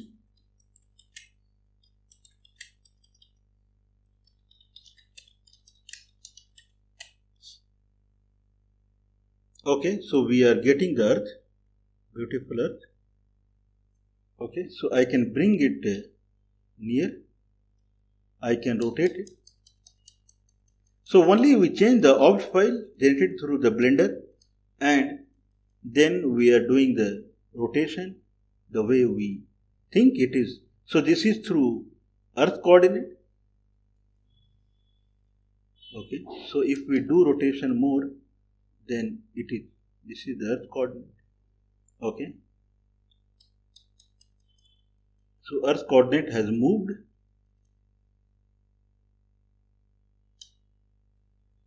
Okay, so we'll use fixed coordinate to really fix it.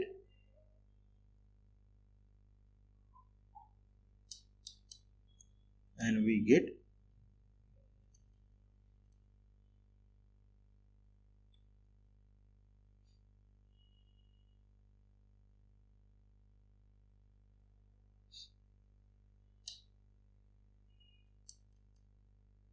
okay, we can move right, left, everything, whatever we want.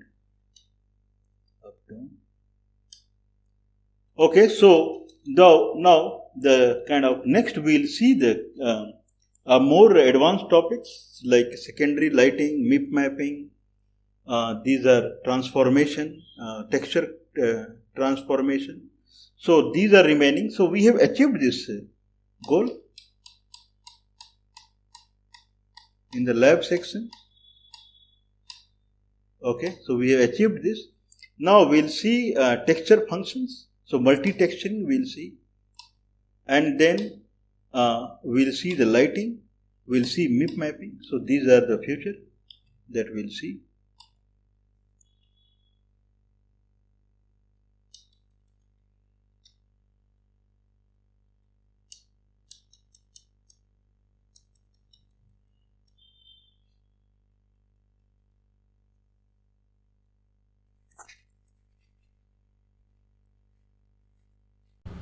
We saw basic texturing through fixed function pipeline. So we use vertex arrays for the fixed function pipeline, and we saw how texturing generally happened. We did not use any lighting component, so we had kind of vertices and then texture coordinates, and through fixed function pipelining with default texture unit 0, we could draw a texture. So that we saw. And for the texturing, we used complex models that is generated through Blender, and through that we did the texture. Then same texture through vertex array. Now vertex array is converted into vertex array object, and inside the vertex array the components like vertex or texture coordinate, or it can be normal. So they are getting converted to BBUs, vertex buffer object. So the vertex array objects and its components, they are getting converted to BAO and BBU in GPU. So we have now kind of ready-made routine to compile them. So we from the fixed function pipeline to we proceeded towards VAO towards shaders. So very basic shaders, fragment shader and vertex shader and fragment shader we used. We used sampler as for the texture unit 0. And then we have a kind of a new library where we have very easy to compile the code for the shaders code and generation of VAO and VB. So through that through shaders we kind of drew the model and placed textures on top of it, and we did transformation. So this is what we saw. Now we will see lighting. So in the slides we show kind of a secondary color. So in secondary color, the new thing that comes in is called a specular component. So whatever we provided now, the texturing, it is also called diffusing.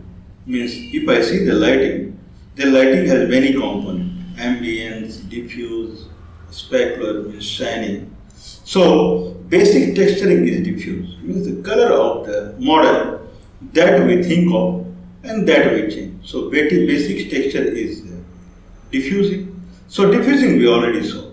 So what remaining is in lighting. So light the vertices, it modifies vertices component from kind of it does coloring to the vertices component, and based upon the ambience, diffuse and specular. So ambience little bit we'll see kind of a hinting kind of ambience, but not kind of very professional way. And mainly we'll see the specular. So shiny. So anyway we have a diffuse component we have already brought. So shiny, that we'll see now in the kind of lighting calculation. So what is shining? Means a diffuse, whatever we have drawn for the diffuse, we can modify diffuse for the lighting in the sense that if the model is behind, the part of the model is behind, then in lighting component its diffuse color should be less. Means since the normal of the particular vertices and light normal, light vector and a normal vector from the particular vertex, if they are not aligned, then its diffuse also should little bit less. I won't say fade, but it should be little bit less. So in diffuse part also, as per the lighting, as per the normal changes, we'll see that diffuse will little bit it will change. And a specular. So in a specular, we have kind of the eye direction where eye is fit, and then where is the light. So we'll use the light reflection component and eye component. So if I see the diffuse, then up to 90 degree from the center. So where we see the normal from the eye or from the camera on the model, from there 90 degree left and 90 degree right. So 180 degree generally we draw the diffuse component, lighter brightness can change. But for the specular component, up till some point we can draw, beyond that we cannot draw. Means the what normals we'll use, and if we use the dot, means cos, then it will kind of, it will go negative. So we will focus only few parts, maybe left 30 degree and right 30 degree. And then we'll see the shininess. So shininess would it will reduce it even more, but it will give a kind of specular component. So that will. Okay, so we'll see now. So in the lab session, design texture object. Okay, so multi-texturing texture function, specular lighting. So this is what we'll see now. So in the designing, we have done kind of a new thing that anyway we have demonstrated.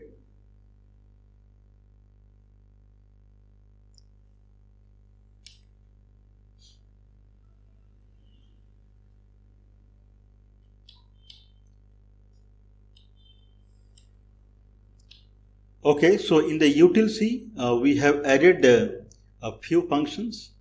So util-C being a kind of a class, then few functions added like compile shader. So it would compile the shaders, list of shaders, create VAO. So it will create a VAO, vertex array object. It would create a list of vertex array. Okay, and if we have compiled shader, then based upon a shader, we have two attributes. One is uniform and another is. So there are two data types. One is mainly from that we can insert from the outside. One is uniform and one is attribute. So what is location there? So get unilog. So get uniform location and get attribute location. So these functions we have added. Now if we see the GPU that we have already talked in the shaders. So like CPU has RAM and it has a cache and then it has control and ALU. But if you see the GPU, it is a kind of bunch of ALU only. So it is specialized in mathematical arithmetic logic unit. So mathematics work that it is specialized in, and it has control cache. So in the cache, the control cache, so we can have many VAO in the control cache. Each VAO has many VBO. VBO can be of type GL array buffer or GL array buffer and GL element. This is for indexing. So we can have set of VAOs there. So that is the idea. Now we will see this lighting model. So it's a bit complex. So this is what the idea is. So that will proceed.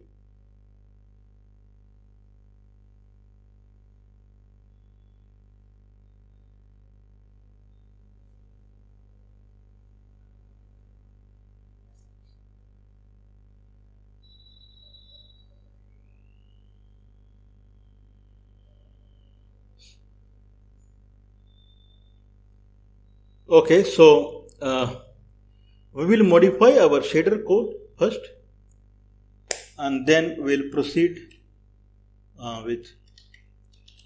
Okay, so we have this code and this is what shader code we have written. So this idea is that we will modify it. So shader code is uniform view sphere. So we will have uniform transpose inverse. So when we talk about transpose inverse, so we are targeting to normal vectors. So it is pretty clear. So there is some normal and then we have normal. Now since lighting comes, then there is normal. We have GL position. Now vertex coordinate. So two things we'll add here. Vertex coordinate equal to, so model view sphere multiplied by vec4 and that is code. So whatever is transformed now, so that we will add, and here we will do norm. Okay, so varying, we have so many varying now. So varying 3 and 3 and vertex chord, vertex normal, and vertex chord is model view sphere. So whatever the coordinate is, so after transformation what would be the new, and here it is normal. So normal is a kind of a vector. So we'll go with transpose inverse. Transpose inverse.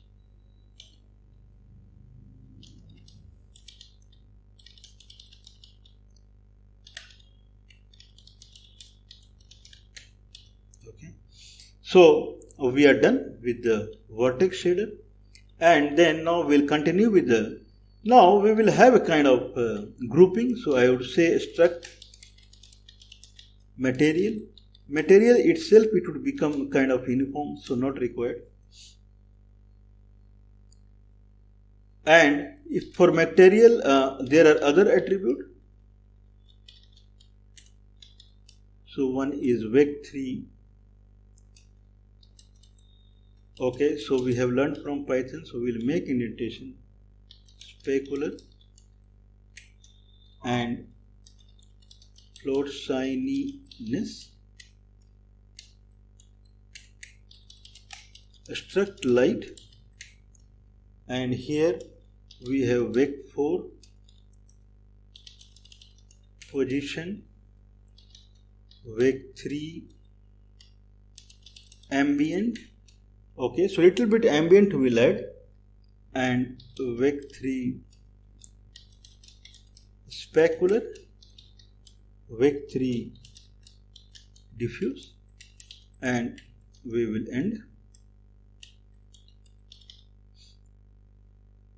Okay, so we have these many bearings, so 3 bearings, so 3 bearing. Okay, now whatever great thing we have done for that we will declare. So we will have uniform mat 4 and model view light. So light source would be kind of transforming. It would change uniform material uniform light being light. So we have done this much. Okay, so what is the view position? Okay, so now we will add, I believe, specular, then slowly we'll add together. If we want a specular addition only, then we don't need this diffuse.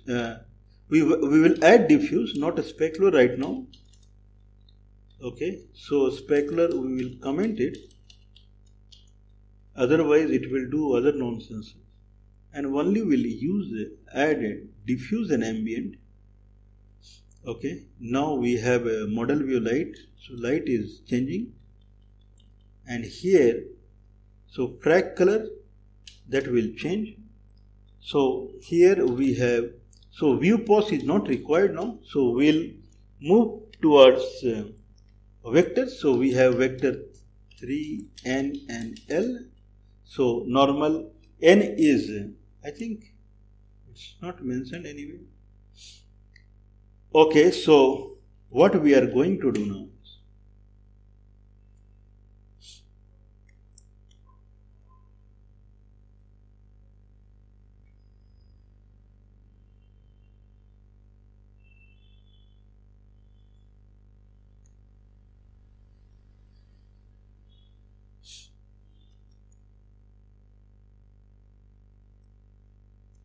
Okay, so if I have a surface like this, so what we can do for this surface? So this is a surface. Now at any point, I am taking this as a point. At any point,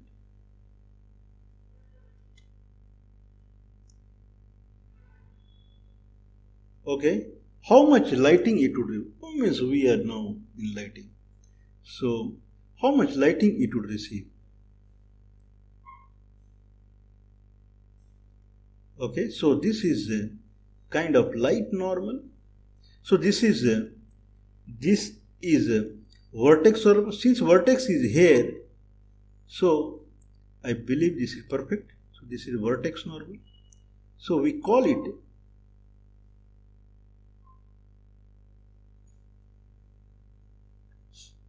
okay, so we call it N. Okay, and this is transform coordinate, means when we have done all the transformation. Okay, not at the beginning. And now we have our light is placed here.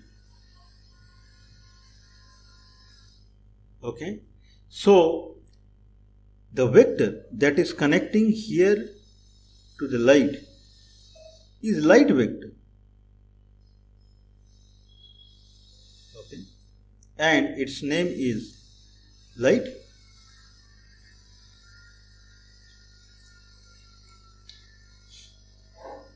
Okay, so normal vector, light vector, how much light it will receive? So that is completely based upon this angle.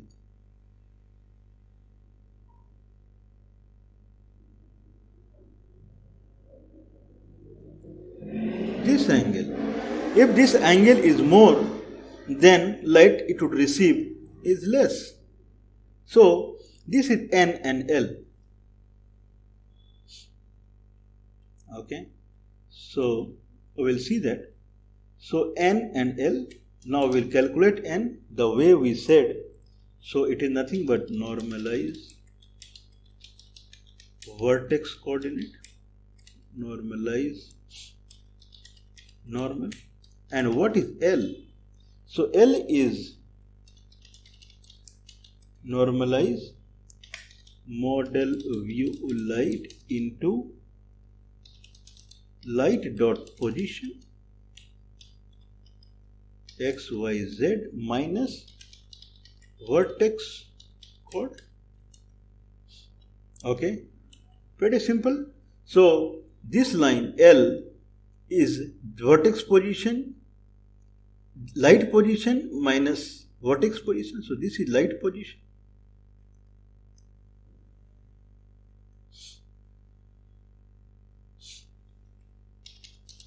Light dot position.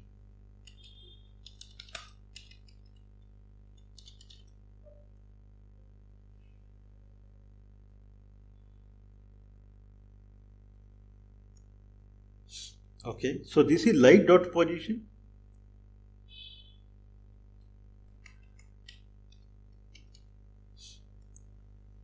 Now this is vertex position, so I would say chord, vertex chord because it is transformed. So vertex light position minus vertex chord gives this L, okay, vector, and this is normal anyway we get through Blender. So this is transformed one. So normal vertex normally transformed one, and we are transforming the light position, and so model view into light position. That would be more perfect.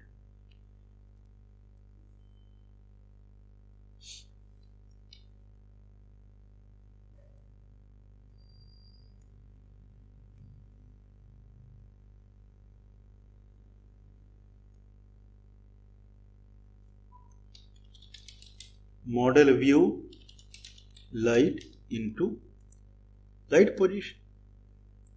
So this is actually this location is, and now we have N and L. So we'll proceed.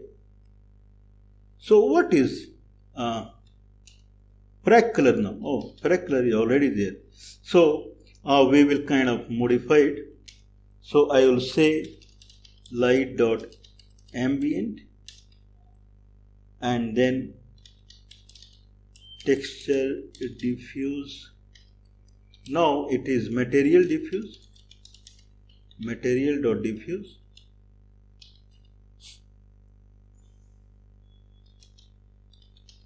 vertex text chord dot RGB.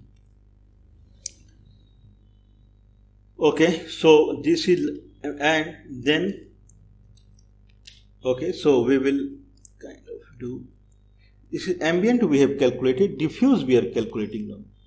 So diffuse will be light dot diffuse multiplied by max 0.0 dot, this is what we are looking, L dot N multiplied by texture. So I don't know how far we have done it correctly. So this is this, this is this. Okay, so I believe we are right.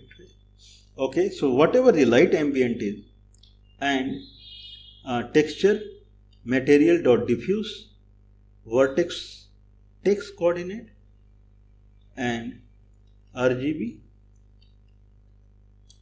Okay, and then light dot diffuse dot L and N.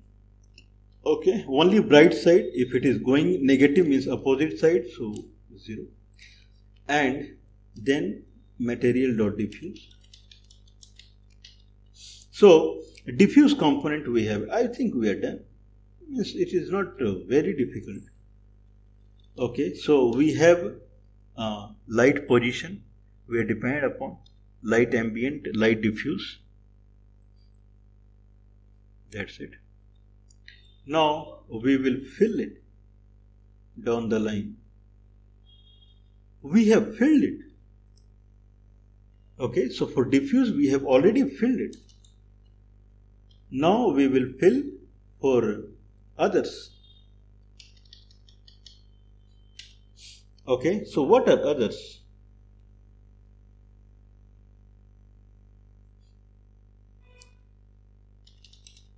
Light dot position. Okay, so what is the value? We can set light position something like 0, 0 and 5. This is the beginning position. Okay, not the transformed position. Now we will add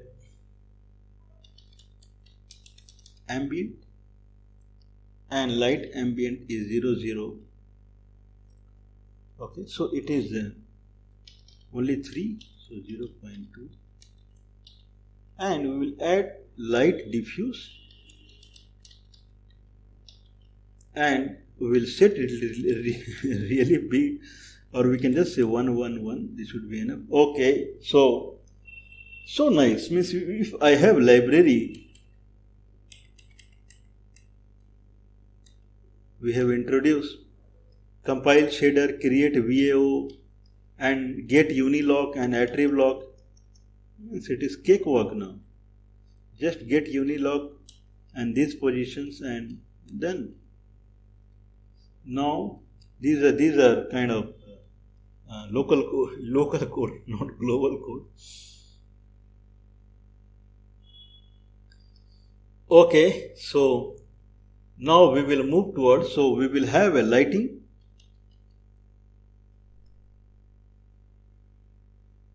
Okay, so what we did is a projection we placed, and then this is for model view. Now same we will do for lighting. So I think I can safely remove this global. Okay, so for lighting we will have a push matrix, okay, and GL pop matrix. Okay, this legacy I'll just keep it. Okay, push matrix and pop matrix, and lighting will have its own translation. So we'll say, instead of a sphere, I will say kind of light source. And then, okay, whatever the model view matrix that is transformed, so that will say light. So get unilock shader program model view light, and just set it. Done. And pop matrix, so lighting is done. GL push matrix, and whatever we have done. So we have another one, that is transpose inverse. Transpose inverse model view, and here I have to fill the grid sentiments for the transpose. So NP transpose and NP lin ALG dot invert, and 2 we will place here. So transpose and inverse of the model view matrix. Okay, so this much we have done. Then followed by we'll activate a texture, and then we will actually do the needful, and we should do GL pop matrix here itself rather than doing here. It will be confusing.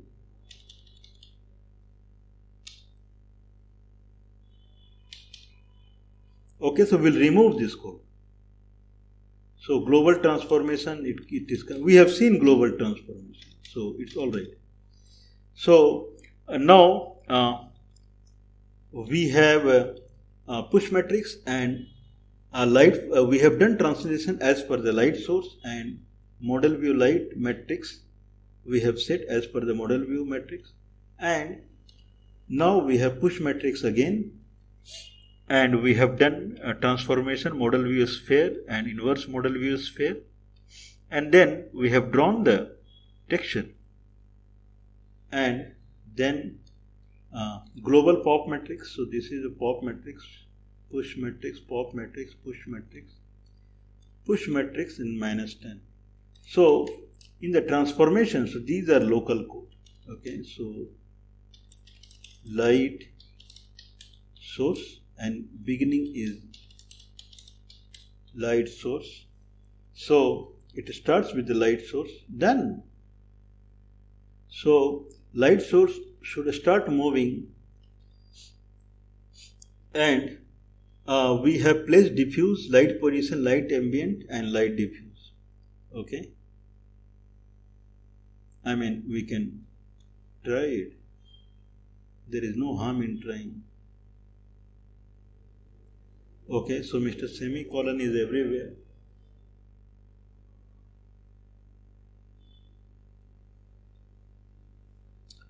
I'll check diffuse if anything is. Okay, so material diffuse and light diffuse, and this is material dot diffuse and light diffuse.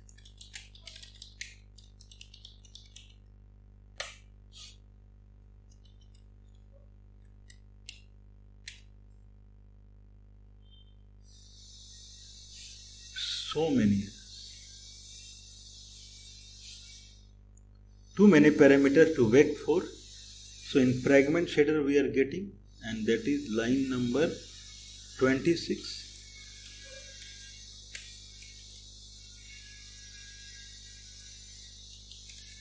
Line number 20. Okay, so GL frag color vector 4.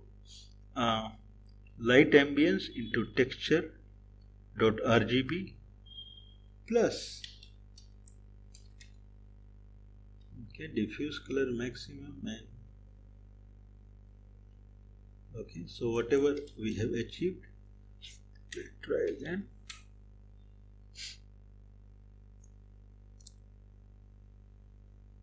Okay, so vertex and fragment shader are through.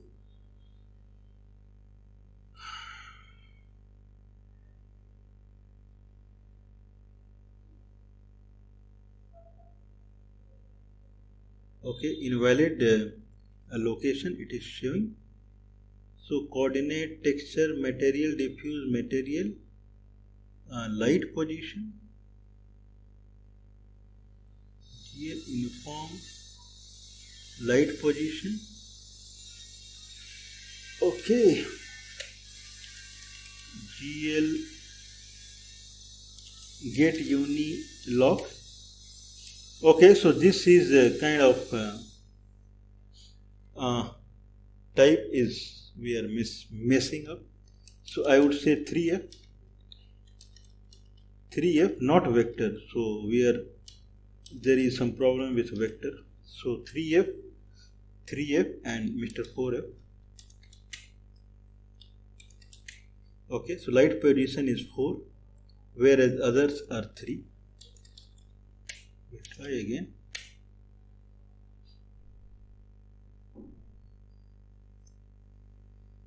Okay, actually it is drawing, but it is very highly fed. There should not be any negative. So 2, 1, 3, 0, 7, 6, 5, 4, 2, 0. So it's completely all right.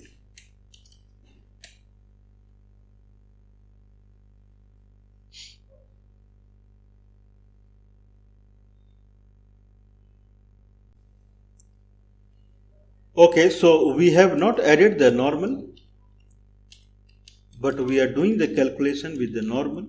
So normal will do.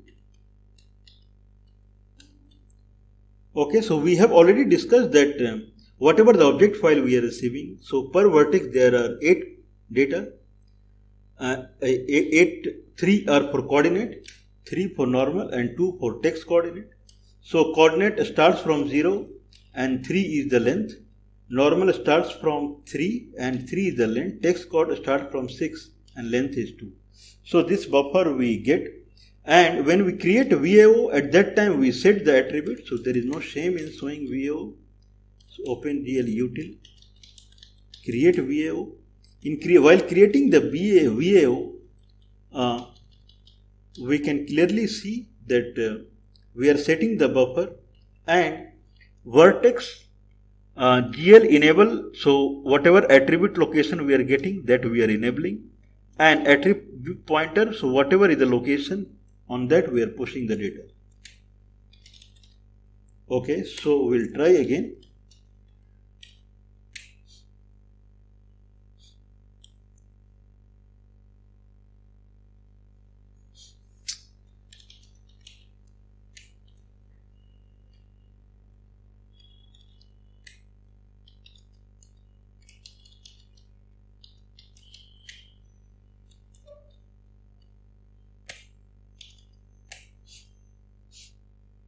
Oh, we get it. So this is the kind of earth, and if I rotate, it would rotate the light source as per the calculus. It is rotating the light source. Okay, I can bring it near. Okay, but light source is kept at one location. So maximum this much we can do, and we are rotating. We can rotate the light source. Light source can be rotated in x direction also. Okay, so this is, if we want kind of more lighting, I think it's okay. Means we'll see later. And Earth will be big, but okay. So it crossed the light source position, and it is toward the camera, but light source enters. You see the positional light source, so it entered inside the camera. So that is inside the sphere. So if we do far, then it will. Okay, one solution to show it big is GLU perspective. We are showing. We'll reduce the angle to 20. Okay, it is really big. This is what we are. So I can rotate the light.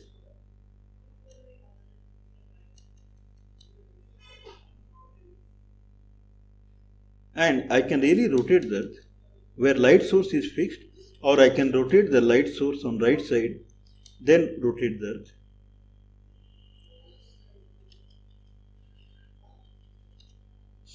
Okay, we can have.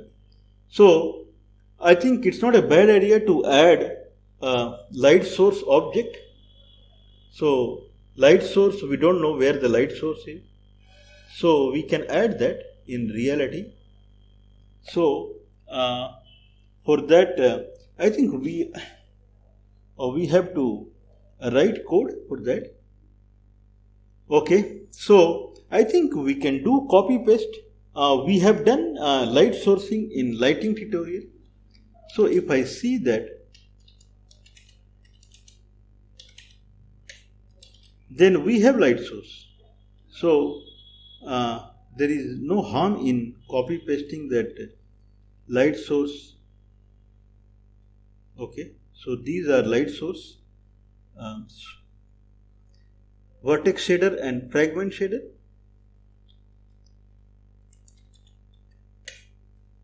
Okay, so now we have two shaders, one vertex fragment and another again.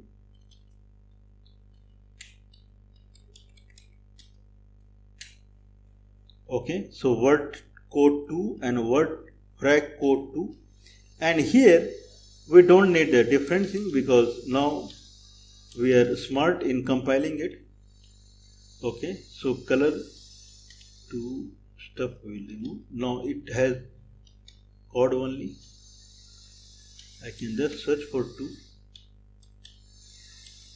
Okay, so version is 330 we are using now.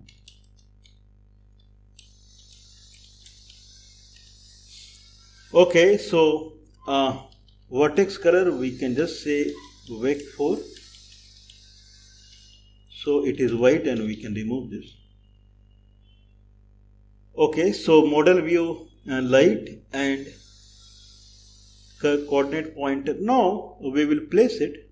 So we'll compile it. So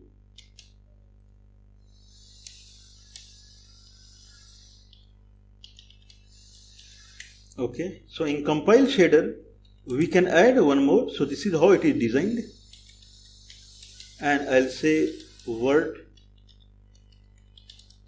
source 2 and drag source 2. Okay,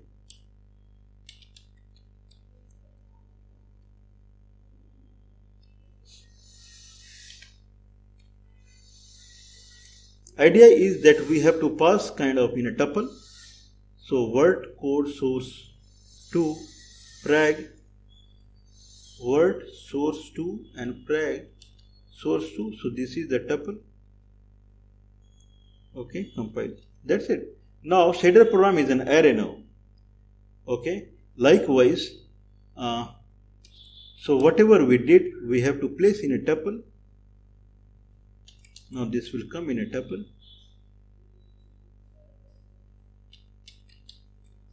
Okay, so we have another tuple now. So init dot shader program 1 mat2. So that will add.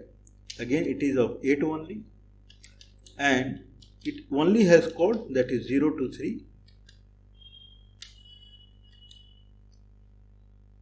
Okay, now our VO is created in one go.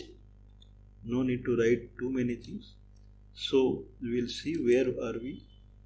Okay, done. So now we are kind of we have placed it.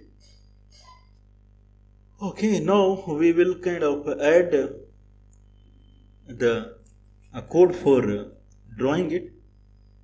So now everywhere it will become shader program 0,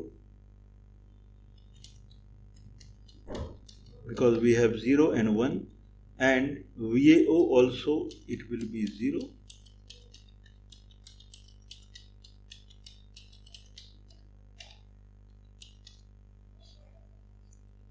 Okay, and here where we were doing shader program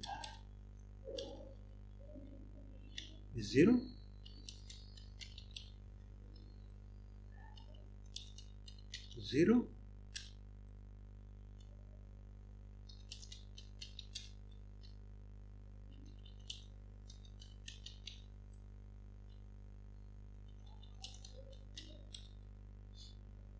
Okay, that's it.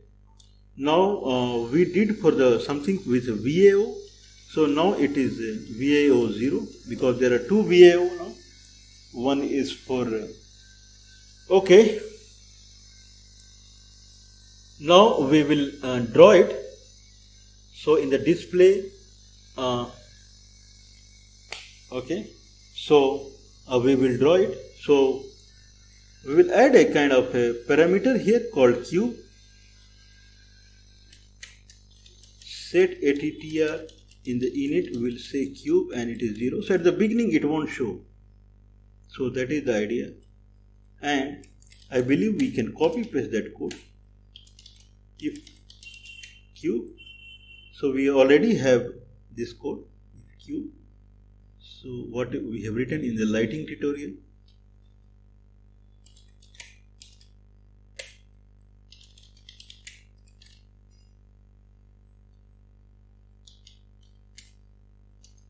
So this is for Q. Okay, so we will use, if that is the case, then shader program 1, push matrix, and then transformation for the Q. So it will follow the transformation of the light source only and translate 5. So rather than placing 2 places, I can just say light position. We will initialize and then model to lock. So instead of lock, it is now util I get unilock and then init shader program 1, and what we want is model view light. Okay, so model view light, that location we are getting. Okay, and that we are setting from here. Okay, so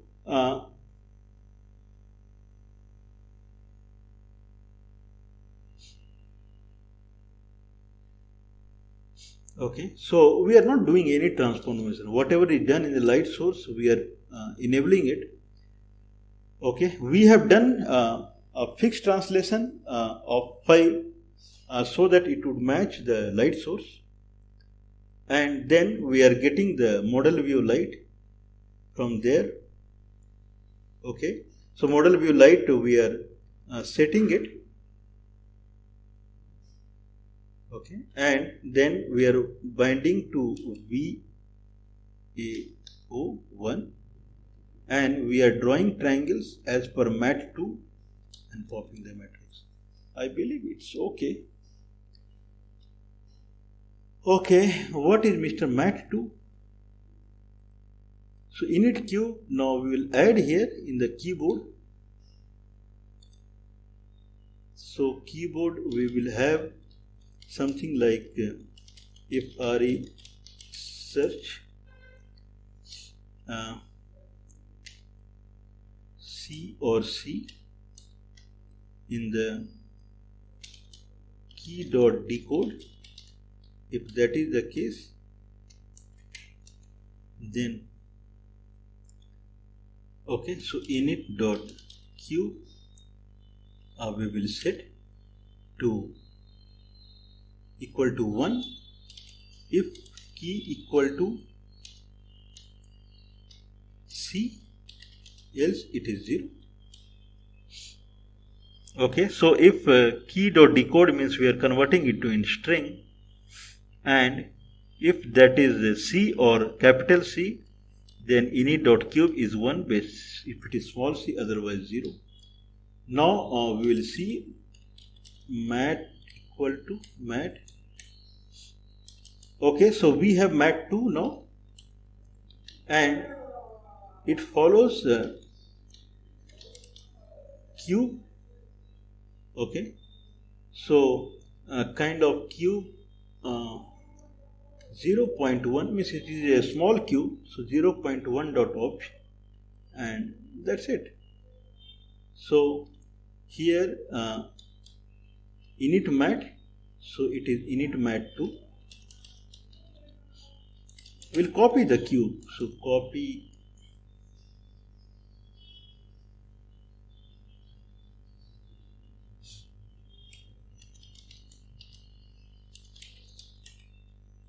okay, so we'll copy it here only, cube 0.1 dot option. Okay, so we have so many objects now.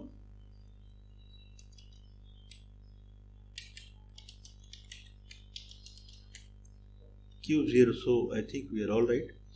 We have created for it, and then in the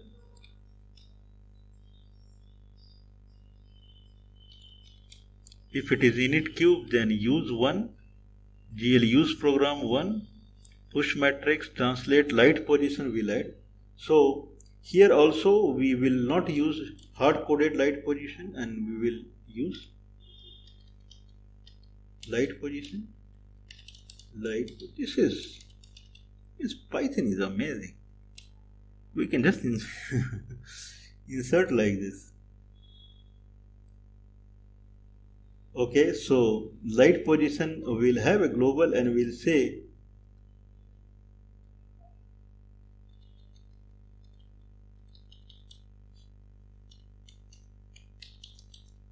light position equal to 0, 0, 5. Okay, so now we have light position. I think we are done.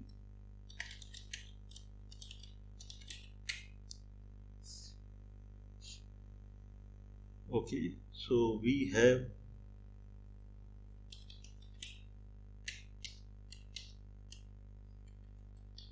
substitute VERTC vert source 2 and frag source 2. Vert source 2 is not defined.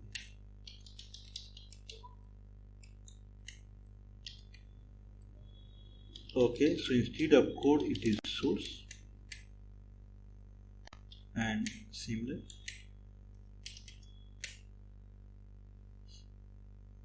Okay, so do we have light? Okay, so light should appear. It's not appearing. RE is not defined. Import RE. So Mr. Cube is coming. Still not coming. Okay, so tuple out of range. Model view light. What we have done? 137.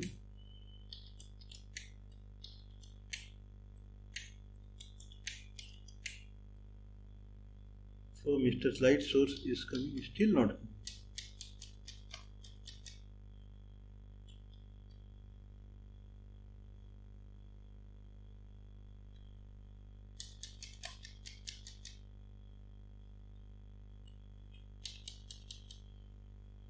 Light is rotating, but light source is not. Okay, for the light source code and model view light is perfect, nothing is negative, so it should come. Okay, so we'll see the file again.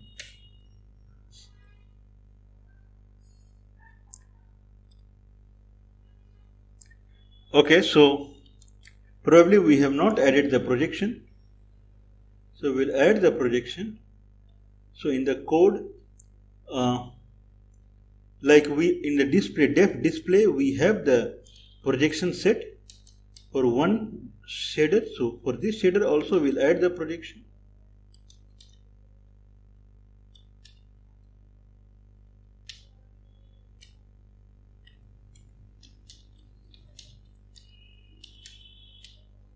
Okay, so shader program 1, projection, that's it. So whatever the projection is, that will set and model view light. So we'll try again.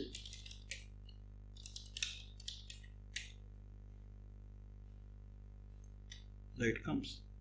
Okay, so if I rotate light, light is rotating.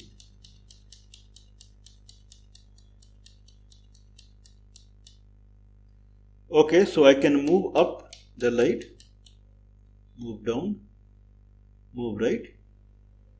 Okay. Okay, to make it more shining, so we'll do some kind of alteration.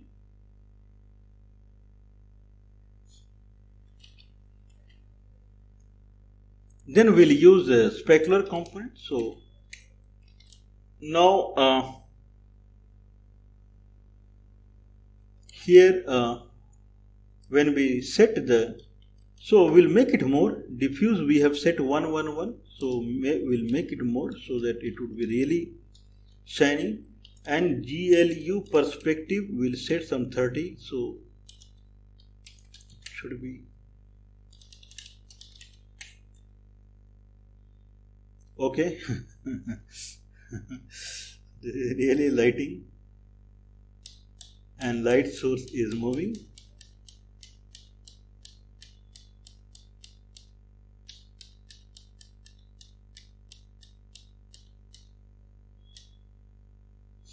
Okay, so it is moving in x direction also.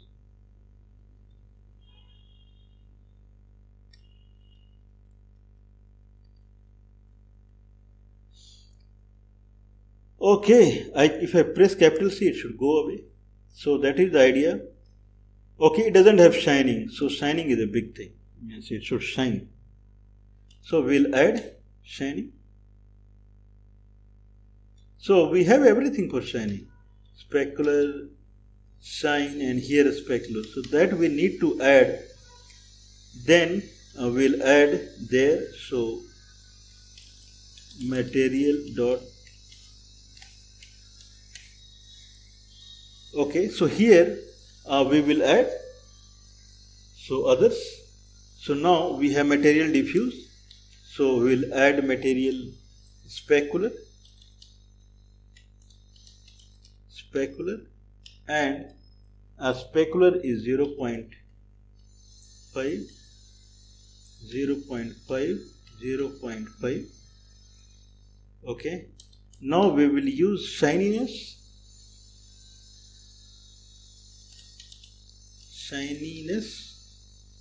And shininess would be 20.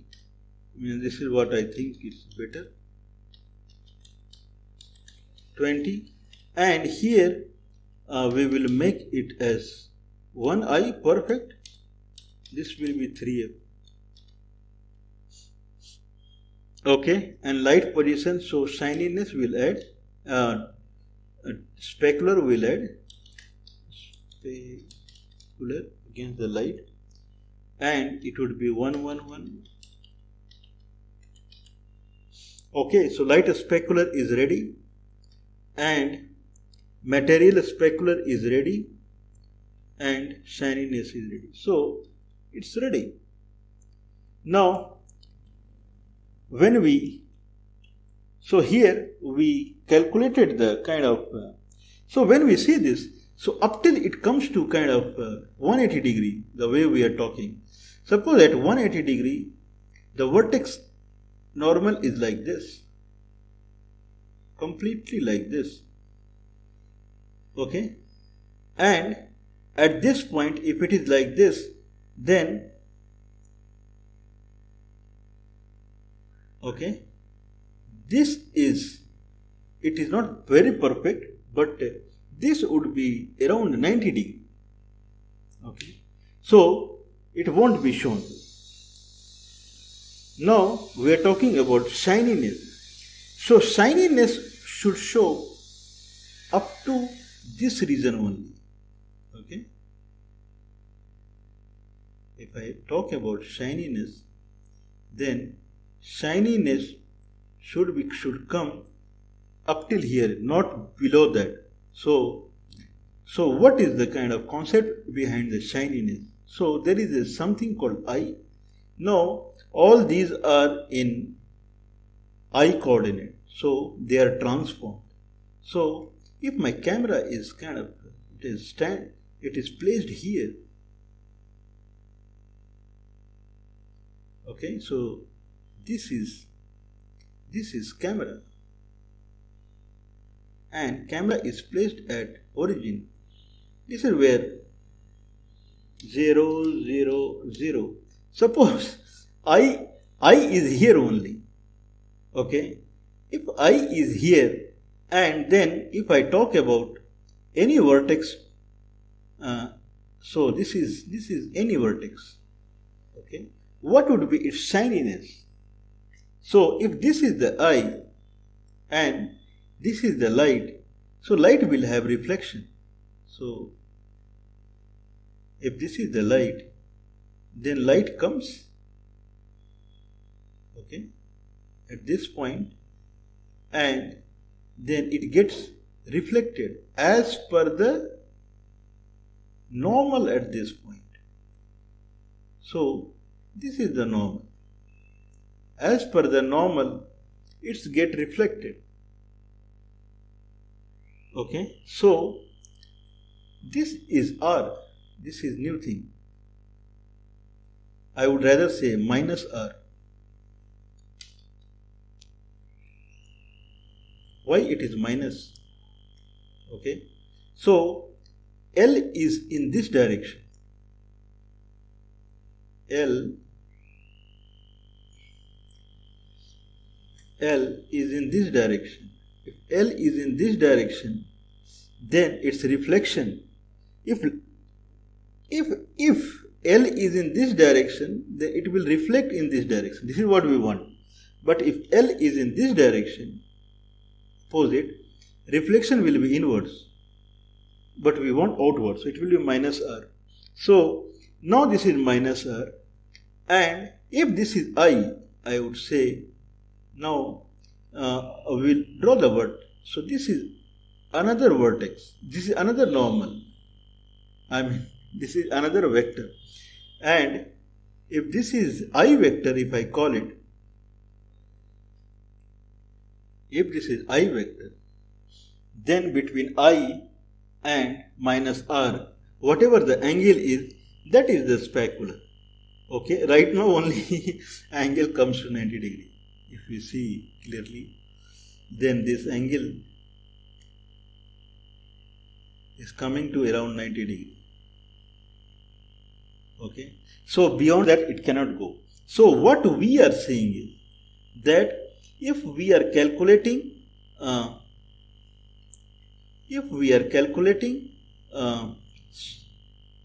diffuse component, then diffuse component, it goes up till 180 degree, means 90 both sides. But if we are calculating the specular, then it won't go much. Okay, so specular, it won't go much.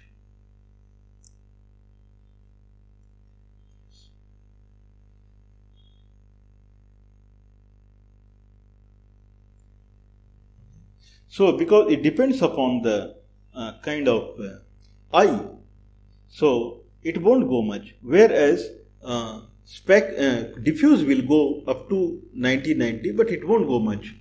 Specular, whatever. Now we have to calculate I and E and R. So that is the idea. And then when finish, shininess. Okay.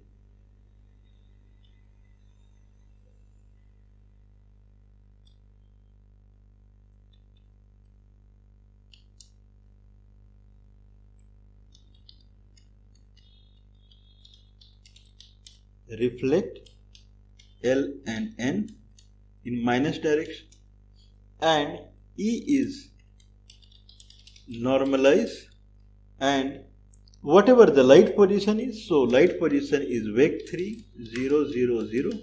This is fixed. We are not adding any kind of any model view transformation. And then vertex chord. Okay, so E is light position, and so I think we can save it. So green color was kind of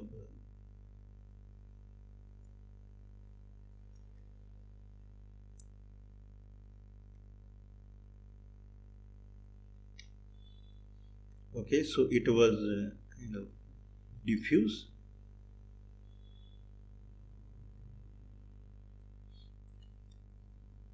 Okay, so we can really save it.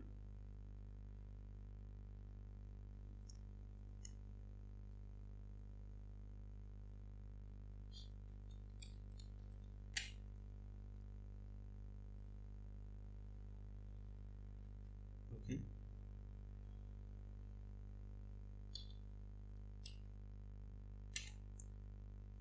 Okay, so we will save kind of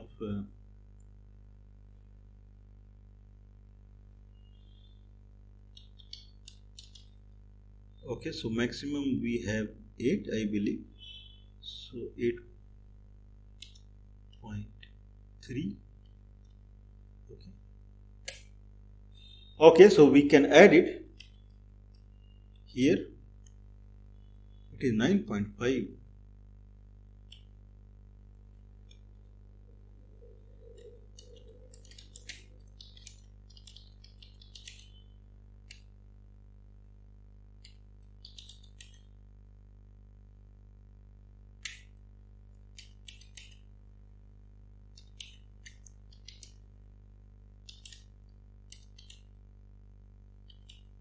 So we'll add it to texture 9.6.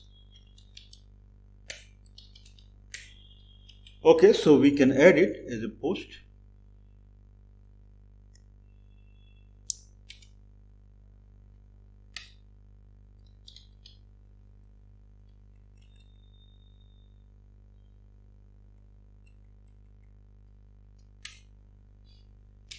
Okay, so we have it. Now we will fill it.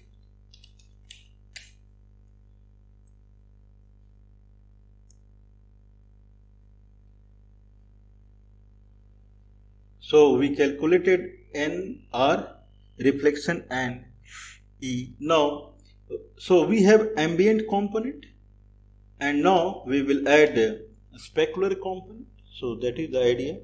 So light dot specular multiplied by power of max 0.0 dot E comma R material dot shininess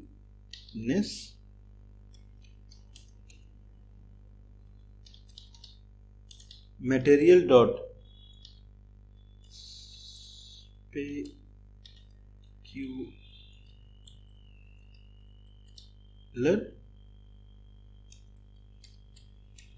Done. So finally we added the specular. So light specular multiplied by power of max dot E dot R material dot shininess and then material dot specular. So we are done. So this component we added. Now we are expecting shininess because we have done everything.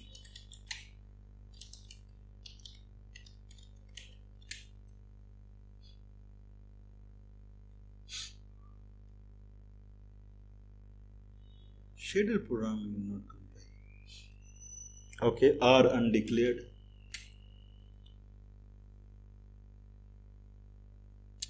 So we'll declare N, L, R and E. So R and okay, so fine, and then light dot specular power.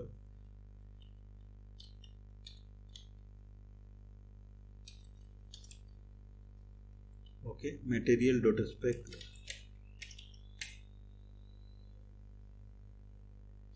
Still it is making us way. Oh, it is compiled, and then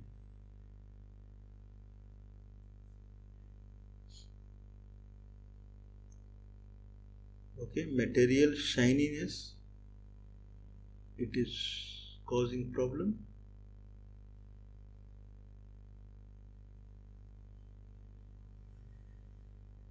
GL uniform 1I103.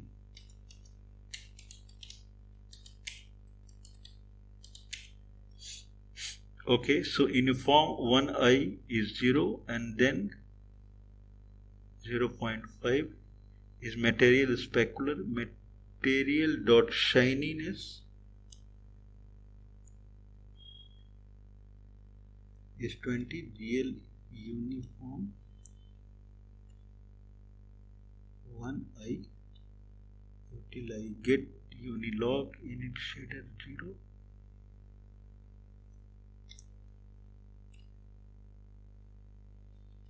And it is 20. So we have not set it as float. This is what I believe. It is set as float. Okay, so probably shininess should be either it should be integer or here shininess 1 place, 2 place, 3 place.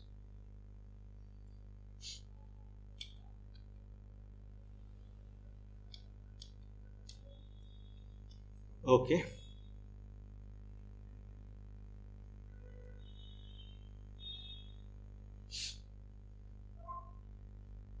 So we'll make it float. I think integer we could have changed their integer. Let's try.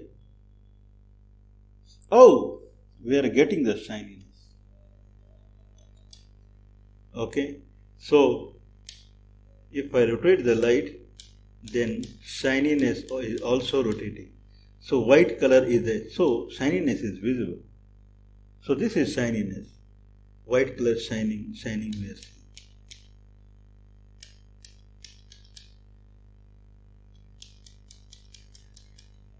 Okay, so this is shining. This is shining.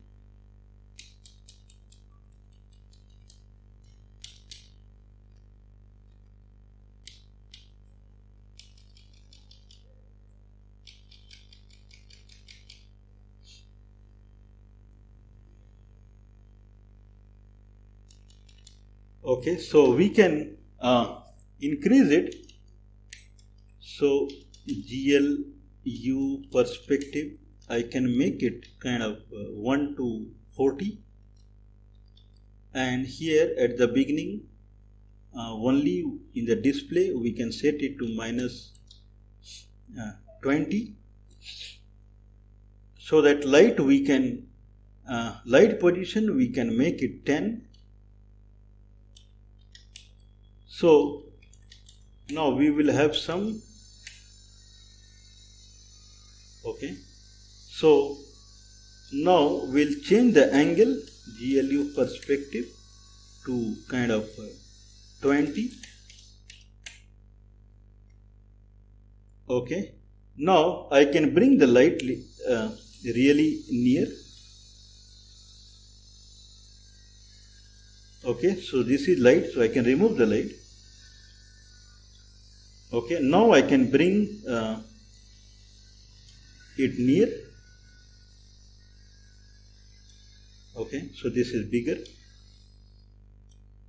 and I can rotate. So shininess is visible. It is white color spot. What you see, it's really looking. It's like it is shining. Okay, and we can rotate like this, and then in this fashion. Okay, we can bring it little near.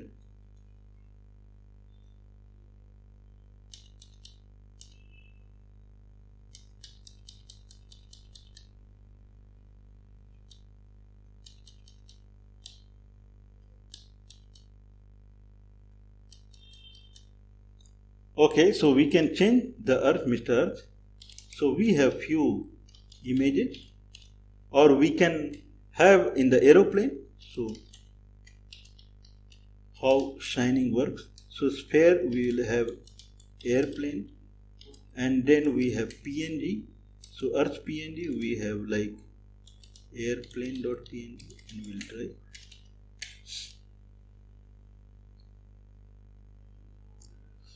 Okay, very nice. So lighting is there. Okay, so this is lighting. I can bring it near, and then we can just remove it, and we can really rotate it. Wow! So it is really shining. So if it is not shining, then it is yellow. The back side we can see. If it is shining, then it is coming to white.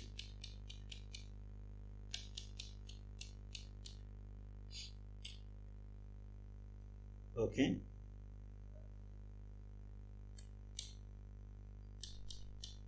Wow. So it is really shining. Means front also we can see.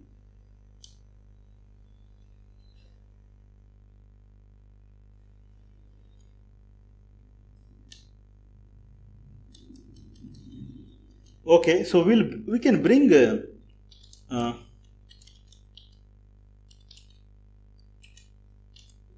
kind of whale, and we'll replace whale shark here. So instead of airplane, I'll say whale shark. What is concept of whale shark now? Wow! So this is the whale shark.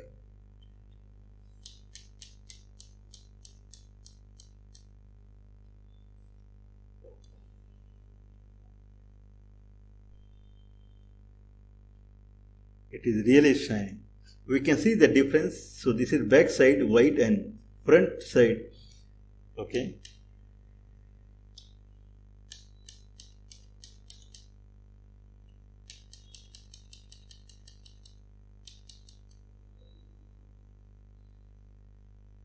Okay, so we can kind of placing it far so that we can see when it comes in.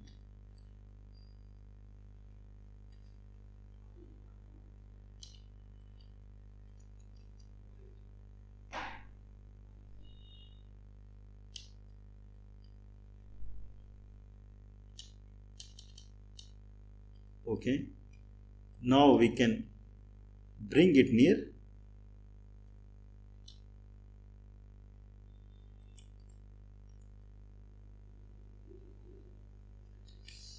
Okay, so left side it is shining. Now I can see the cube and I can rotate it. Wow.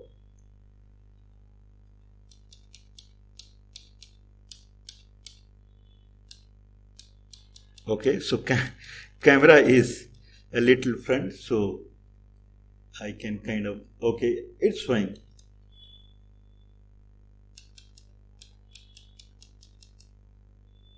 Now I can rotate in this X direction also. Light went down. Too much shining, I would say. Okay, this is without shining.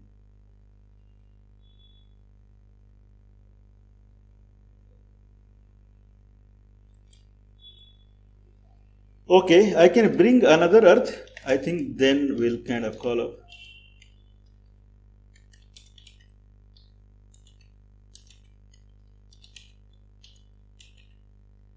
Okay, so we have satellite. So we can use, now it is GPU, so I believe everything is all right. Earth.jpg.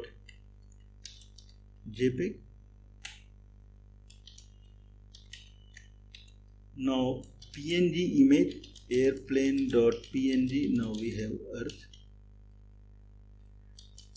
JPEG, and in the opt file, whale, shark. Now we have sphere. We'll try again. Okay, shining actually works better here. This is shimmering effect. What we are seeing is shimmering effect.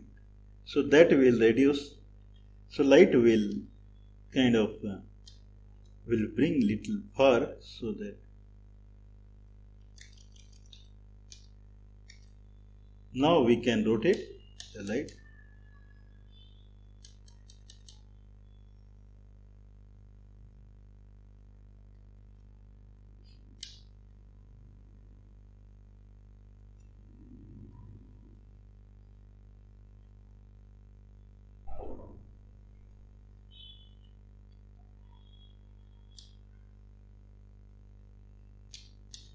Okay, so light came before the kind of in Z direction.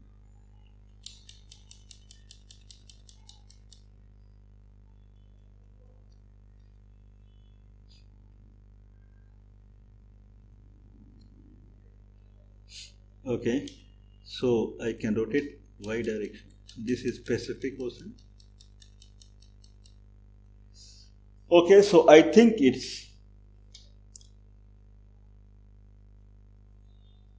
we are kind of done.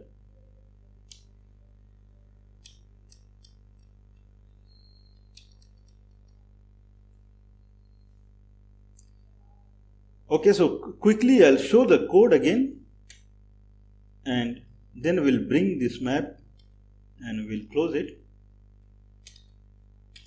So what we have done. Okay, so we have vertex code, and here we have kind of a transform coordinate and normal, and text coordinate we are passing as it is, and we have a material diffuse specular shininess like that we have for light, and we are calculating a normal vector as vertex normal, and light vector as minus position. So light position to vertex coordinate. So that is the light. Reflection is minus reflect, and it is 0, 0, 0 and vertex coordinate. And then we are calculating the ambience. Okay, and then specular, and then diffuse component we are calculating. Okay, we have two second shader for Q. Okay, so here we have a texture object, so I would rather do like this.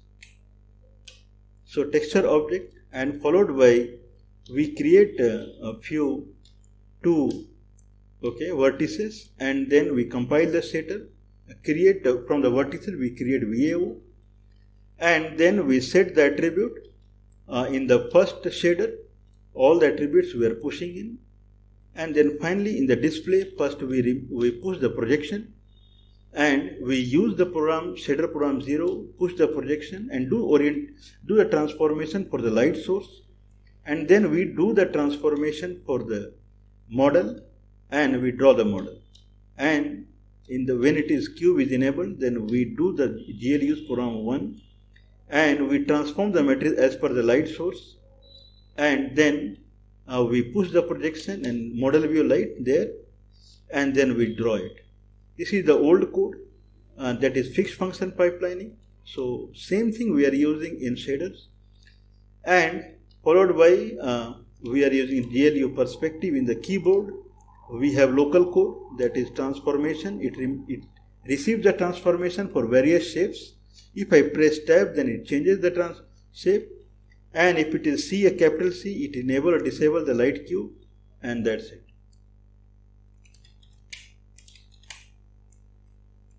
Okay, so we have not changed anything. Okay, so we'll bring it again and we'll call up.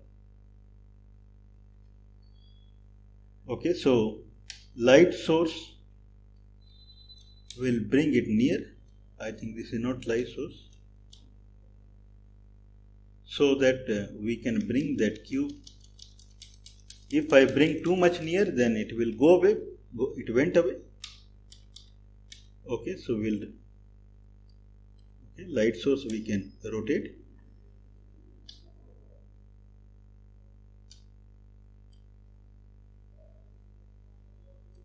Okay, so light source we can rotate.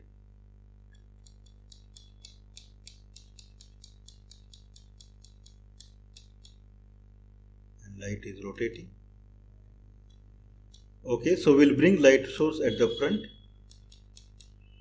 and then light source will kind of bring it far, and we'll just let it disappear, and then we'll bring the model near.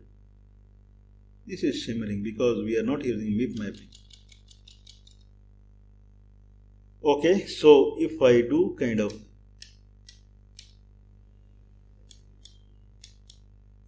this is how it is rotating. Okay, in fixed coordinate we can do like this.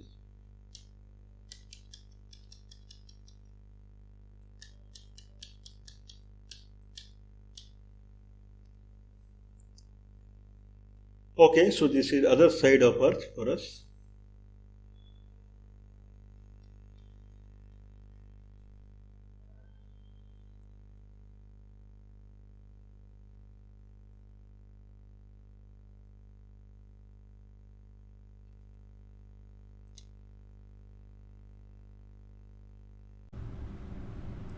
We saw a specular component.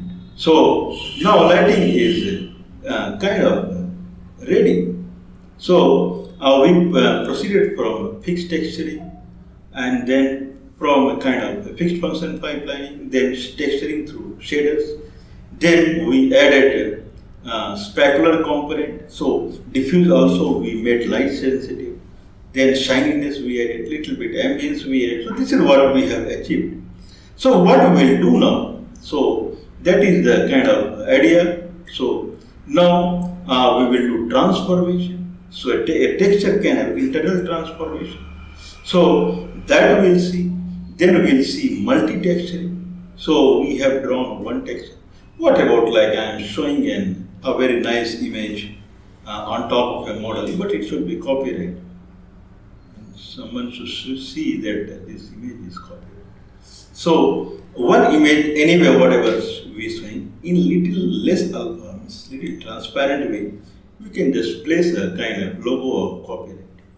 So so that is kind of multi-texturing. So we can use multiple images pasted upon the model.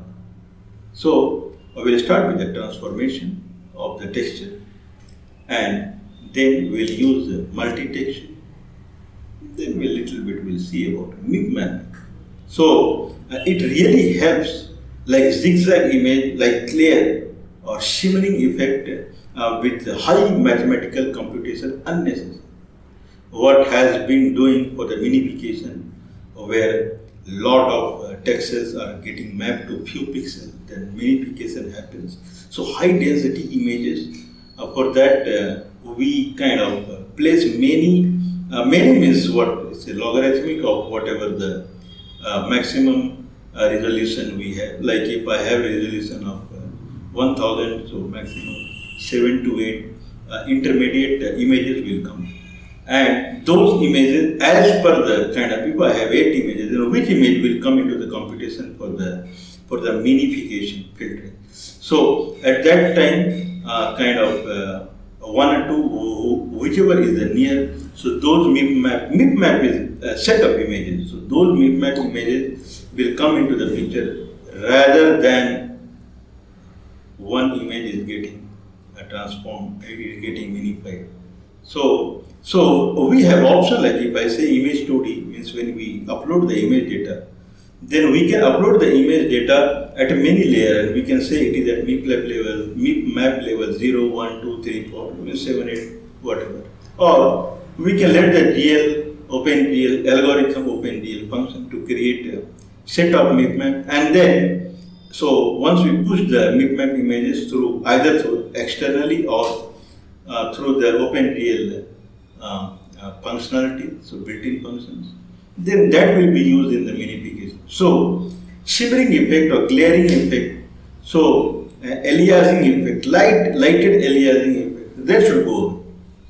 So transformation and multi-texturing and MIPMAP. So with that we'll finish right now the texture. Okay, so we'll proceed on other 3 topics what we discussed. So multi-texturing,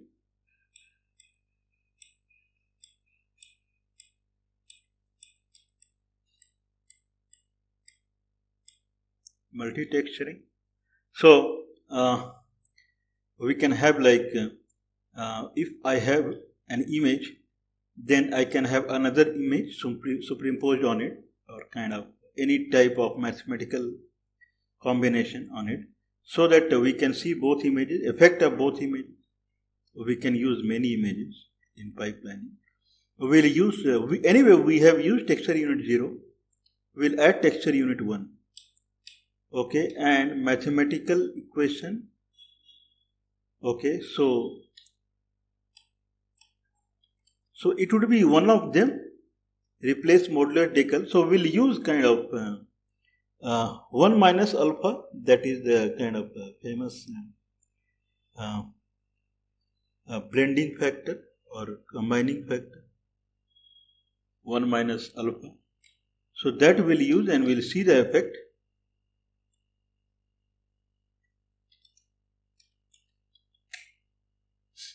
Okay, so in order to have 2 textures, so we will have 2 texture unit. So we'll add one more, that is diffuse 2. And since we have added diffuse 2, there should be a calculation.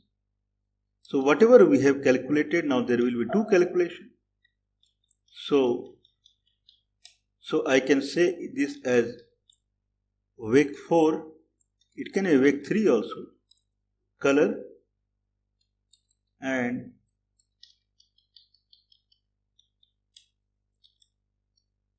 wake 4 color 2. Now 2 colors are available. Now I'll say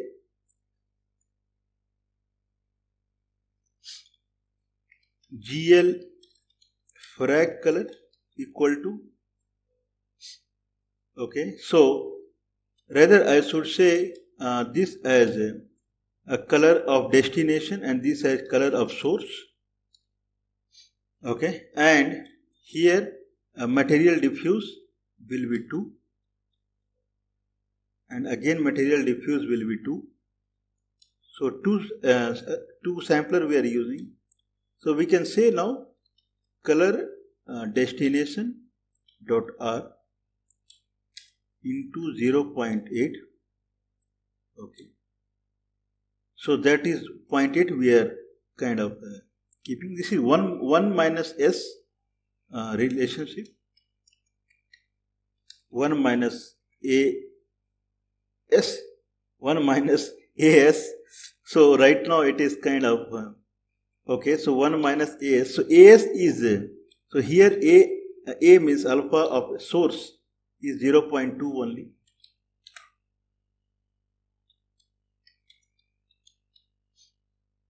Okay, and color of source dot R into 1 minus 0.8. Okay, so rather I can say with this formula 1 minus 0.2 and this as 0.2.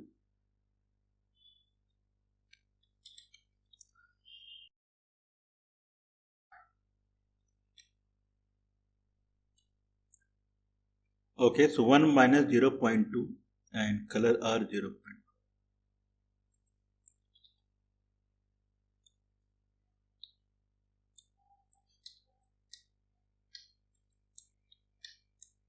Okay, gone. I thought I can do copy paste.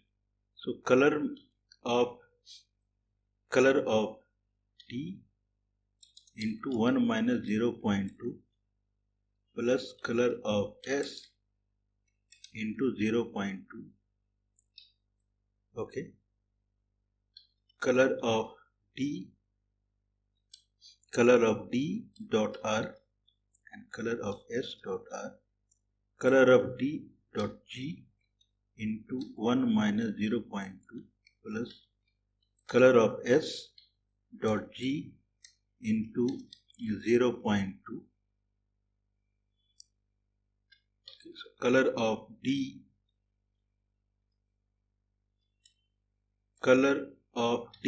dot RGB into 0.2 plus color of S into P 1 minus 0.2, color of P into 0.2, okay, and 1.0. So this is vector 4. So we are done. This is what formula we are using, vector 4, and color DR, color S R, color DG, color SG, color DB and color S. Okay, these calculations are important. Otherwise, we'll see something that we don't expect. Okay, so now we have two samplers. If there are two samplers, then we have to point their location. So now we have two samples. So one is, another is 2, and its location we are assigning 1. So this is texture unit 0 and texture unit 1. Now as per the texture unit, we will do the work here. So here whatever we are doing, this is for texture unit 0. So we will have texture unit now more. Okay, so 3, 2, 3, 4, 4 YY. Okay, now we will activate texture unit 1 and it will have name as text name 1. Now we will have an array. So this will be text name 0. Okay. Otherwise init VAO 0 is same and GL draw array is only once. Okay, so I can just do like this. Okay, so texture unit 1 and then text name. That's it. Now we'll search for PNG, whatever. There is no PNG, there is a JPEG. Okay, so now these people will be twice in number. So we had done up to here. Image.open earth.jpg and so 3, 4, 5, 6, 7, 8. So we will kind of make once more, and generate textures will be for 2. Okay, now text name, this is 0. This will be an array now, and this text name is 1. And here we will place some like airplane.png, and there is no difference. So it is done. So now we have 2 texture objects. One is text name 1 and text name 2. So we'll search with text name whatever we have done. Okay, so this is what we wrote. So I think we are okay. So this is not we are concerned about. So I think we are done. Okay, I'll show what is the airplane. This is airplane.png. Okay, red is big, then white, blue, white, yellow. So it is little weird, but this is how it is. 2 whites are there. Okay, now I can try Python 3 FGL text. It appeared. Wow. Can we see now? Kind of 2 images.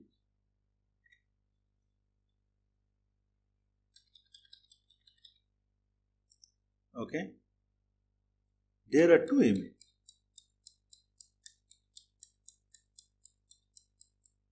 This is white, where the focus is. This is blue. This is again white. And this is probably red and green and then again white. Okay, so I think this is kind of multi-texturing. 2 images are together. So this can be used to show some area, I believe. Okay, so probably we'll bring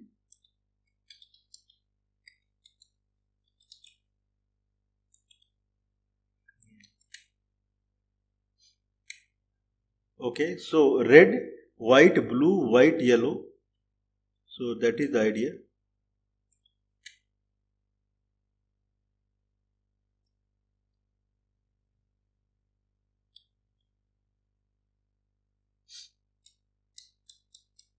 Okay, so it is red. So this is green. There is no green. Okay, so this is how it is. So probably this is white, then blue, then white.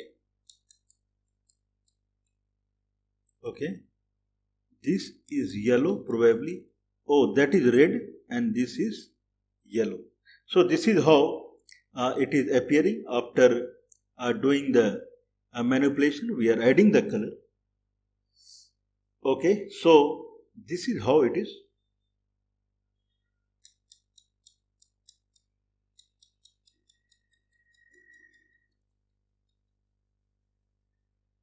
Okay, now we can change a few parameters and we can experiment. So what we did was we used a different 1 minus s formula. Okay, now I can say this as kind of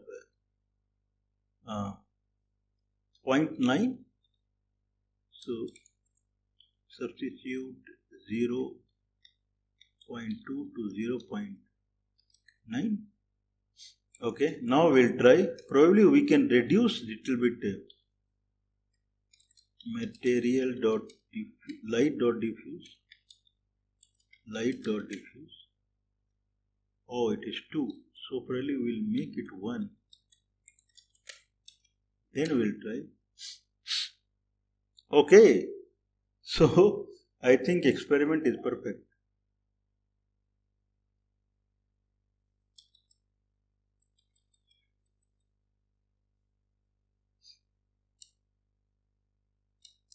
Okay, red, yellow, white, blue, but still we can see the map.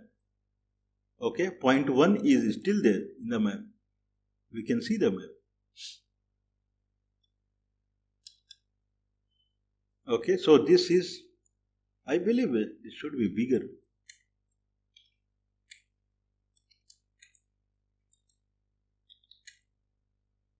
Okay, we have used 40. So probably we can reduce it to 30 and depth display will make it to 10 so that it will appear really big. It is really appearing big.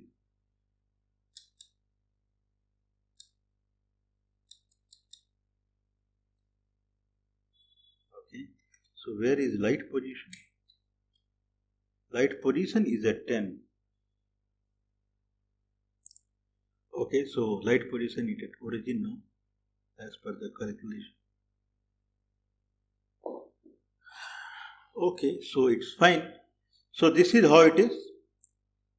We can make kind of GL black color. Now we can make a kind of 0.9 substitute 0.9 to 0.1. So now it should appear even better. Okay.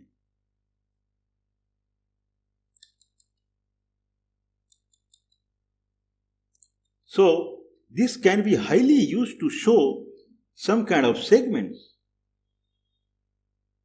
This is what I understand.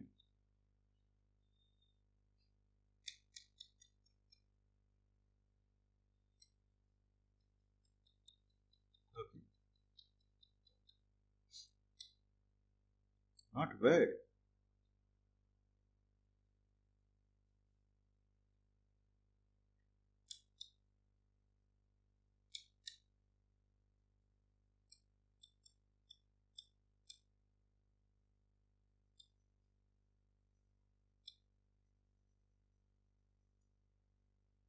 Okay, so looks great. So now we will focus on the next topic, what we have.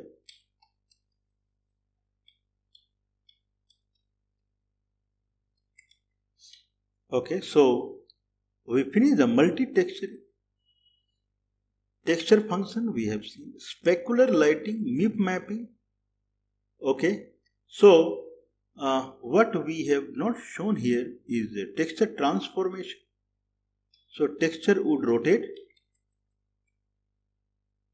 That is the idea with this is the texture transformation. Okay, so we implement the texture transformation.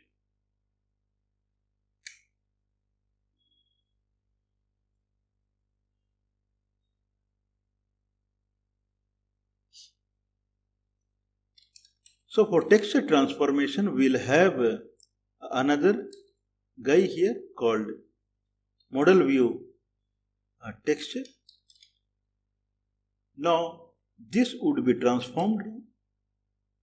So that will be kind of model view texture and text coordinate. So it would be now vector 4 and rest will place as 1.0, 1.0. So we multiply it and whatever comes we take only xy. Okay. So this is how now there nothing to be changed. So we have introduced a model view texture. So depth display we will have another transformation here. So we have now 4yy. Okay, so it will do all the stuff, but here we'll introduce one more called texture. And if it texture, then it will be model view texture, and then pop mat. That's it. Okay, so we'll introduce transformation matrix. What we are doing, this is local code hopping here and there.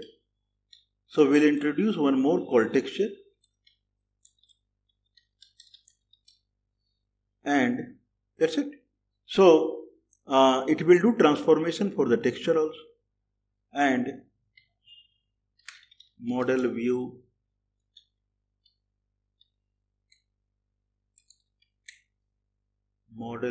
texture, model view texture.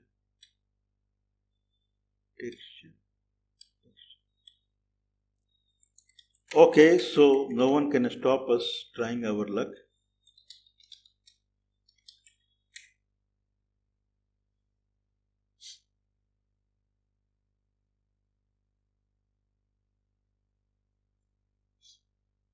Okay, so line number 16 in the vertex shader.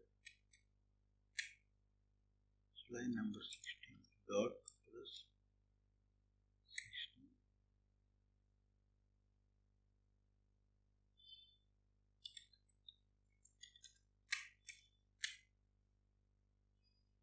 16. Okay, now I'll press 2 tab, and if I do V, then now we at the texture shape is selected as texture is selected as shape. Now I'll do right, so it should move right. Okay, I mean it is doing opposite, so I'll move. Okay, so it is moving. I am not moving the kind of okay, so I am moving the texture. Okay, so it will go down. See this the kind of North Pole, I believe it is, or Antarctica. It is flat. It should be round. This is how texture mathematics is going on.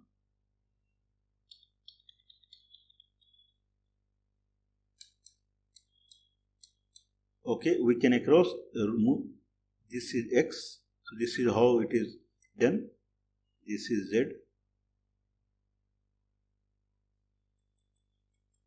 Okay, probably we'll bring cylinder, then it will be great, or we'll bring a plane, it will be even great. So sphere.obj, I have a plane, so I'll say plane. So plane is nothing but it's a kind of a square. No such file, plane.obj.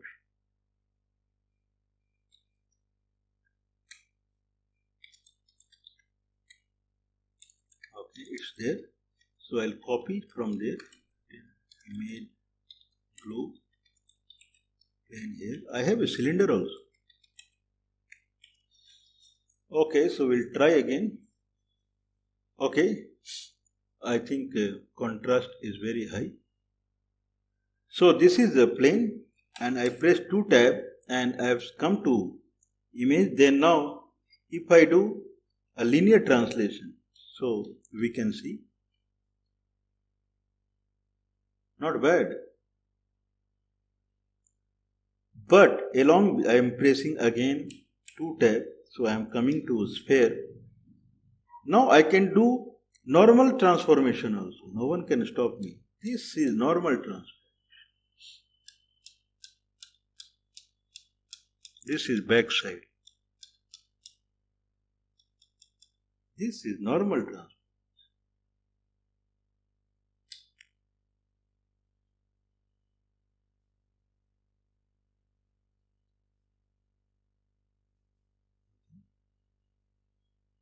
Along with that,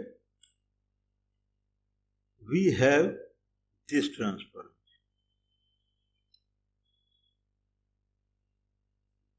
Okay, so this is what we are talking here. So this is internal transformation that we are achieving, and then along that we can have global transformation. This is what we are doing. I mean, I think I can bring a cylinder, then it will be even better.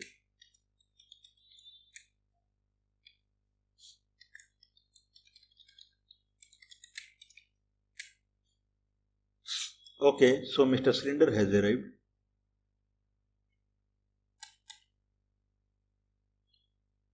Okay, now I can move in the cylinder,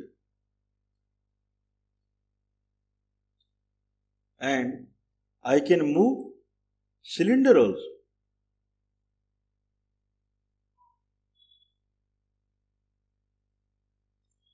Okay, whatever the cylinder position is, then I can move the image on the cylinder.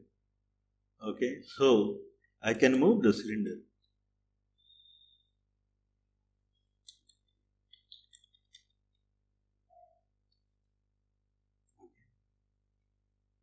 And while the cylinder is like this, I forgot where we are.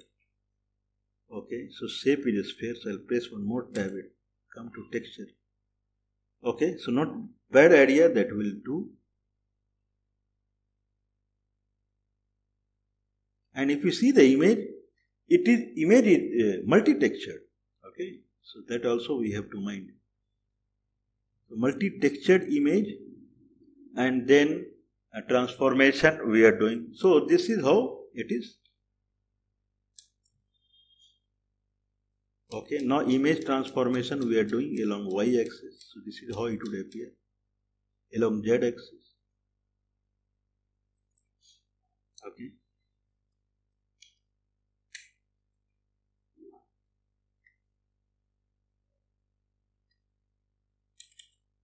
If I do transformation along z-axis, okay, so this is valid. Means it looks awkward, but this is valid. Okay, so I'll bring plane again.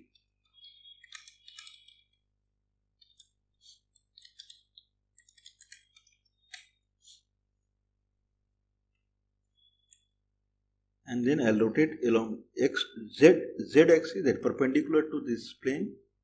It's rotating so nicely. Then it would reach, this is kind of tilted, and then it would reach at the same location. Okay, so this is along x, completely valid, tilted, and it would reach to same location. Okay, y means it will come narrow. At one point there won't be kind of any information. There is no information.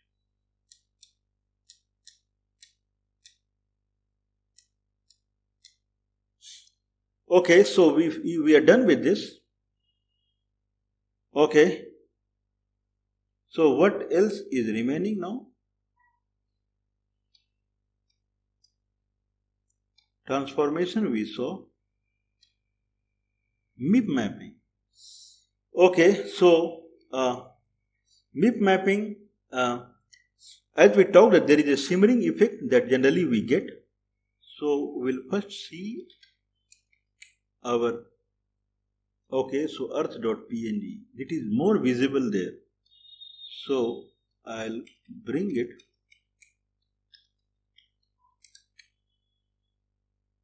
Okay, so here we'll leave it as plain object only, and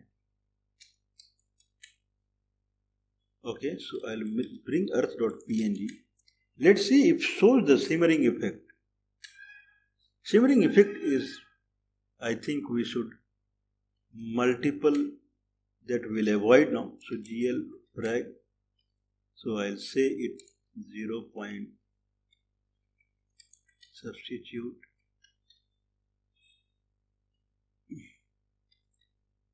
0.1 to 0. Okay, so we'll remove that guy completely. So it is a pure image now, and if I bring it near,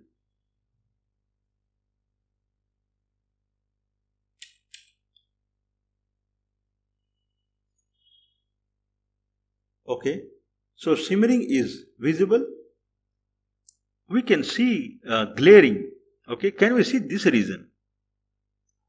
Okay, this region we can concentrate, and if it is going far, it is shimmering.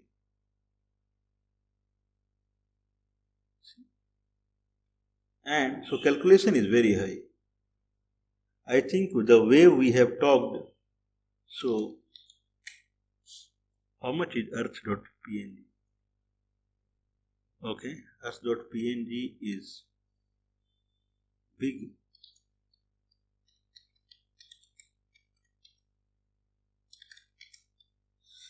It is 6 MB, I believe. It's very big.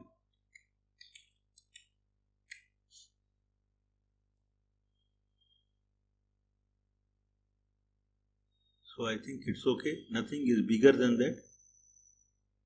That is so clearly we are seeing the shimmering. Now, how we can avoid the shimmering? Okay, so we'll use MIP map. Okay, so we can generate GL generate MIP map. I think that is the command.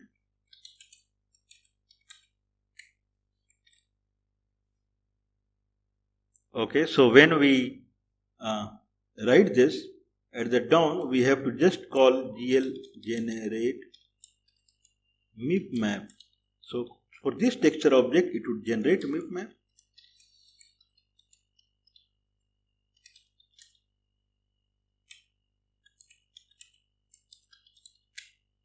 Okay, GL generate MIP map, GL texture 2D, GL generate MIP map, GL texture 2D. Now here in the minification filter, the way we have talked, so we'll place something like GL nearest MIP map nearest, so then it will come to the effect. So GL nearest MIP map nearest. That's it. We'll try if shimmering is at least it should lessen if it is not going away completely.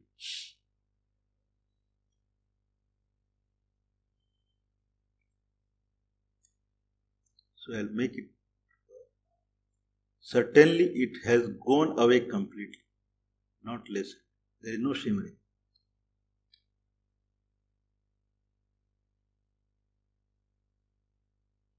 There was a wash shimmering. So what I can do is, we can see the difference. Okay, and I'll, so MIP map. So I would comment this, and I'll use whatever we were using, nearest.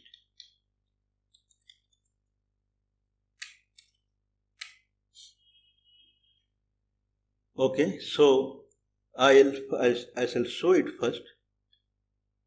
There is heavy shimmer. If you see top left, heavy shimmer.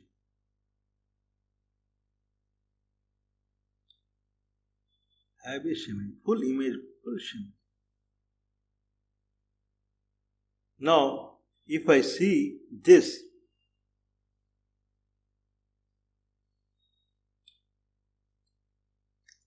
okay, so where are we?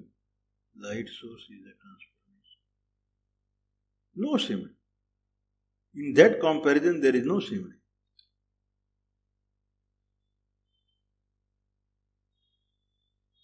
No shimmering. But if I see this,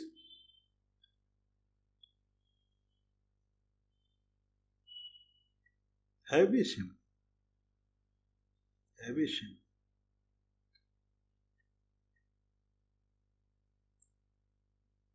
no shimmering. Okay, so this is, so we have finished this. So little bit we'll talk about the kind of spotlight also. Okay. Okay, so spotlight is not in the discussion and neither here, but we'll discuss about the spotlight. Otherwise, we have finished everything. Multi-texturing, secondary color and map. Okay, so there was an image that was heavy. I believe it would be somewhere.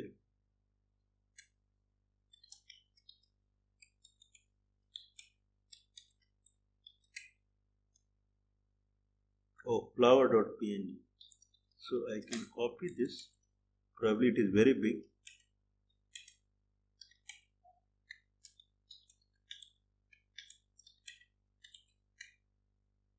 Okay, it is very big.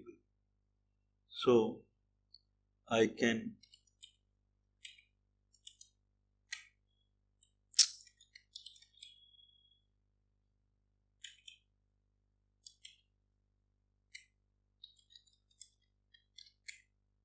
earth. Now it is flower.png. So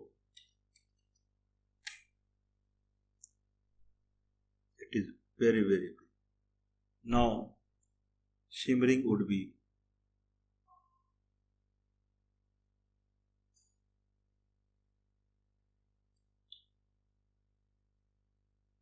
okay. If we see the center,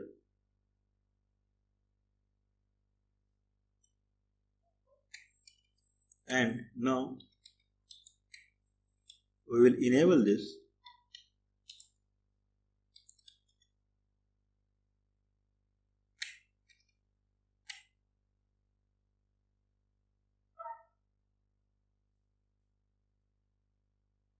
No.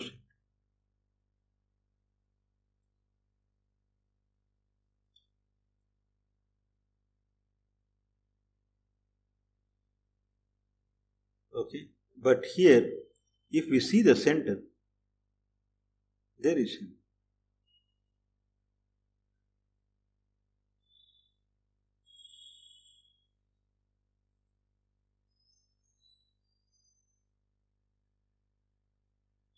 There is no shape, or it is very less. I think it was more prominent in other diagram. So okay, so now we'll see spotlight. Okay.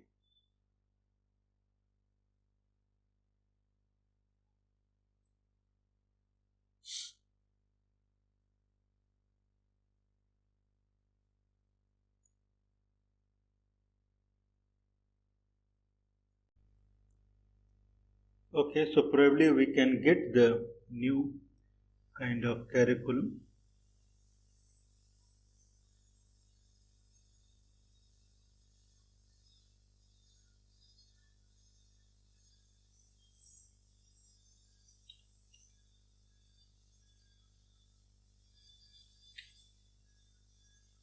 Okay, so this is the new one. Now we have texture transformation that we have anyway finished.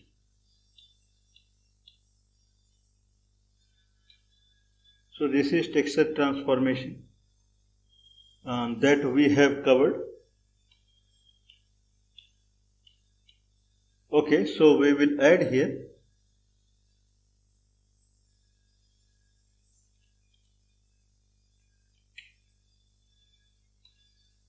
Okay, so this is spotlight, what we are talking.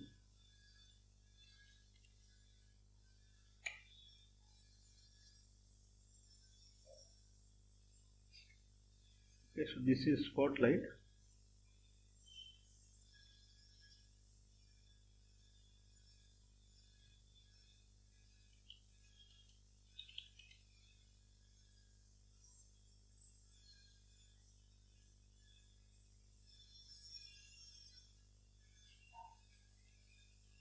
Okay, so in spotlight, this is without any spotlight, and we can see that light is kind of only in this area. We can rotate the spotlight, and this spotlight is kind of, it has a spot exponent, so it decreases from center to around, and this spotlight is kind of only at,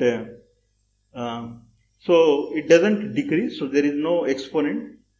and we can see the use of a spotlight. Like in this, only center is bright, wherever spotlight is otherwise it is less illuminated. Here it is completely dark, so we can do whatever we want. Okay, so probably we'll change the code now.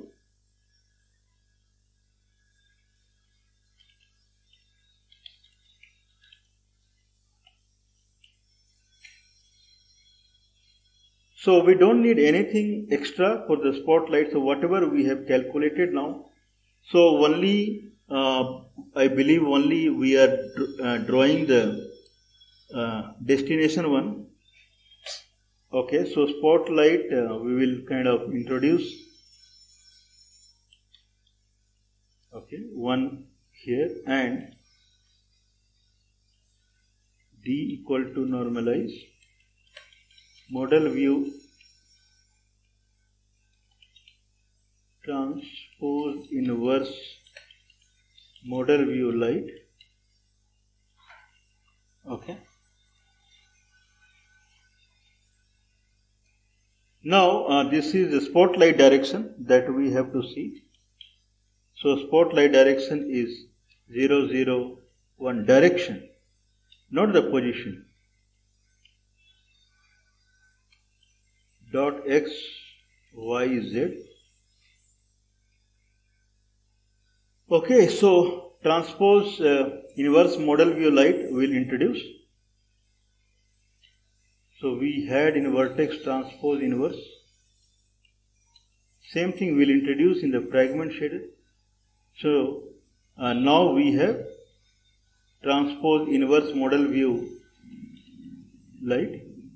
Now this transpose inverse we use for kind of normals that is not on the surface. So we are considering this. So how this work?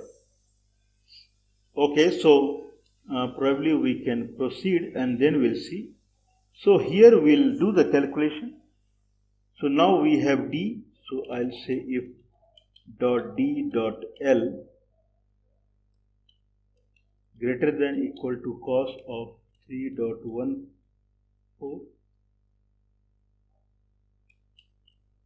So this is the angle, spot angle, cutoff angle 1 by 80.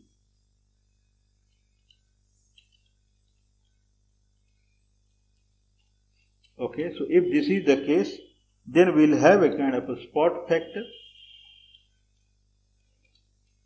Spot factor equal to power of max 0 dot D dot L. Okay, so this is the spot factor we are adding. So power max 0 dot D dot L and okay, so we introduce a spot factor. Now here we will push the spot factor. So I'll say spot factor multiplied by whatever we are getting. So kind of vec 3.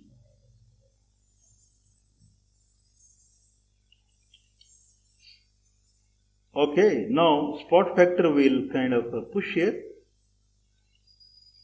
So I'll say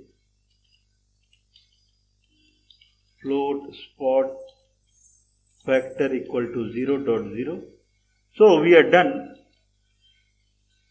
as per the calculation is concerned. And so analogy we'll see later. Now we'll introduce transpose inverse.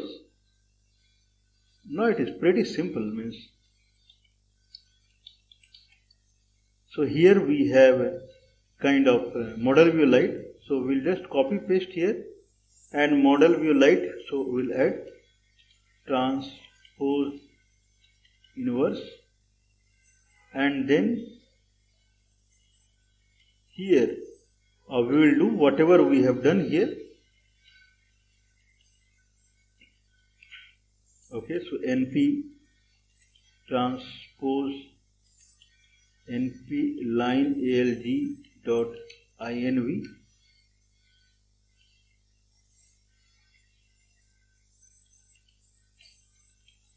Okay, so we'll try.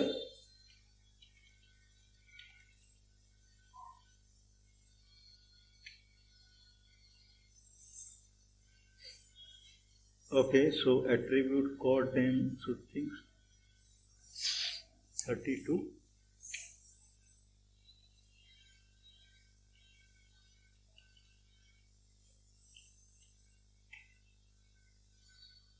Okay, if d.l greater than cosine of 3.1 by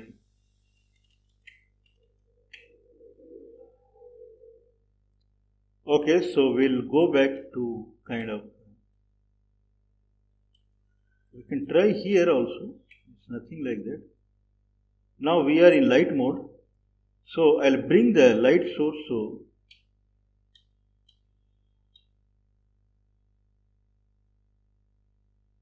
okay, so this is light source, and light source is going near. We can clearly see now it's a spotlight. Okay, I can rotate the spotlight. So since it is only a surface, so this much only I can get. So we'll change it now to kind of a sphere or cylinder.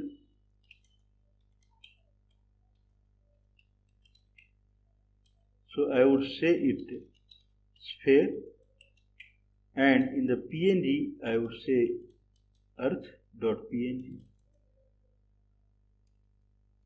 I think we have another big .jpg. Okay, so this is what it is. So I'll bring the light source, and so this is the light source. It was little far. Okay, so this is the light source, and it is going near, and finally it is creating a cone. Okay, light source can rotate.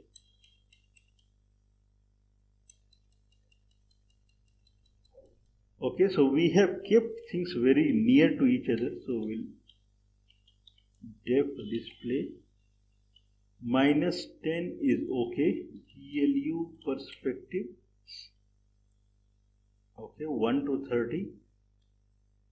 We'll make it kind of 30, and the transformation.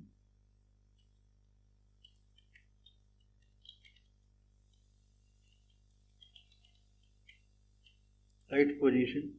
So light position is at 10, so it is quite far. So I'll make it 5 so that it will be little near.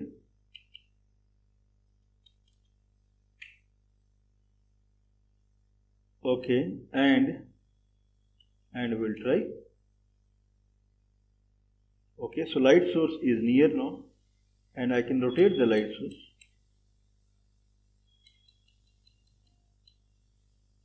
Okay, I can make it glow more. So for that I have to kind of tweak this, and light diffuse, material diffuse I cannot increase, but light diffuse I can make it 1.5. I think it is okay, and shininess I'll make it more so that it will be kind of concentrated. Okay, so it is better. Now a light source will bring it near, and this is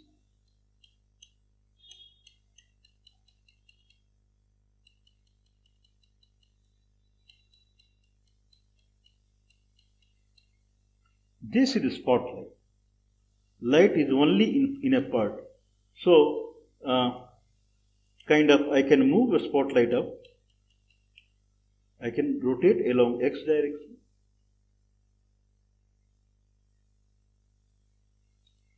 This is spotlight. Okay, so what else is remaining? Now we can make a spotlight like, okay, so it should be, so now spotlight, as we see that we are making power, so it is decreasing from the center to kind of in a circle. So now it will be constant. Okay, so spotlight will be constant. spotlight is really constant.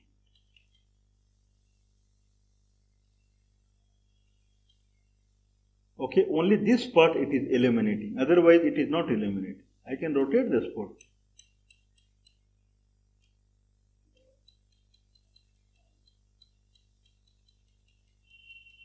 Whatever we see is ambience. Okay, so only this much.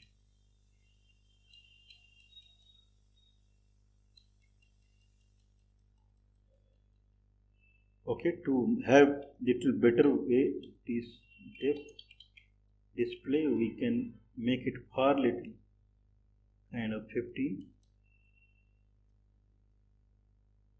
Okay, so spotlight would rotate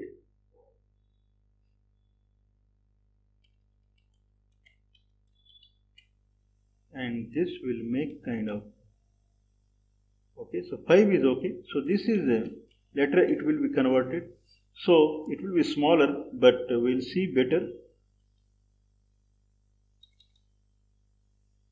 So this is spotlight, and now we can rotate the spotlight.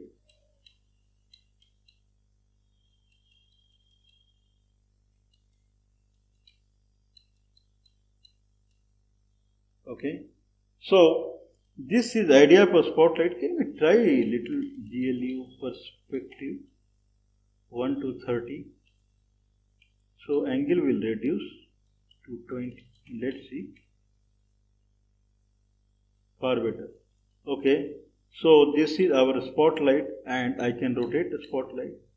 When we are rotating, okay, we have not made it a spotlight, so now this is spotlight, and then I can rotate the spotlight. This is ambience, whatever we are saying. Still we can see something. Okay, around the spotlight it is completely dark. Okay, now I can move the earth also. Okay, so now we can use this like a lens. So what we need to do for the lens is, okay, spot factor is 0.0. So spot factor we can make like 0.7, so that area around it would be illuminated and it would behave like a lens. So it is really behaving like a lens.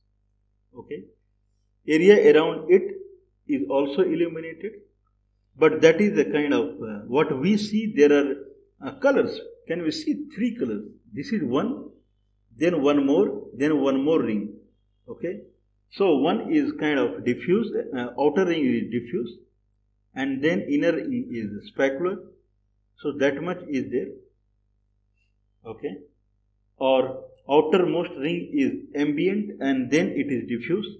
So we can remove the ambient completely, so that there will be something.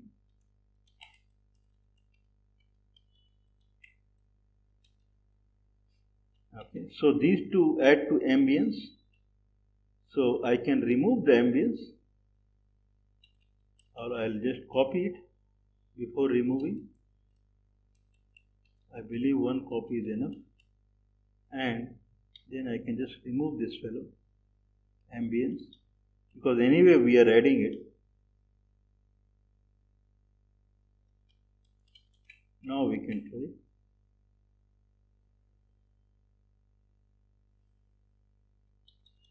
Okay, ring on. We can clearly see. So now we can see like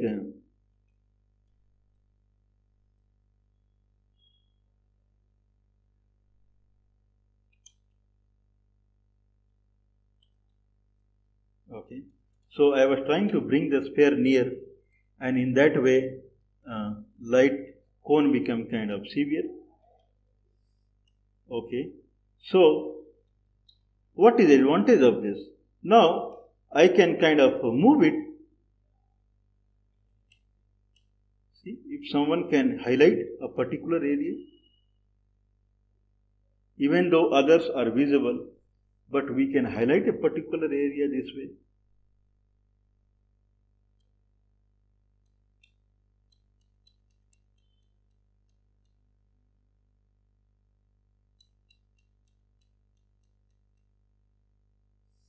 Okay, it is little bit tilted.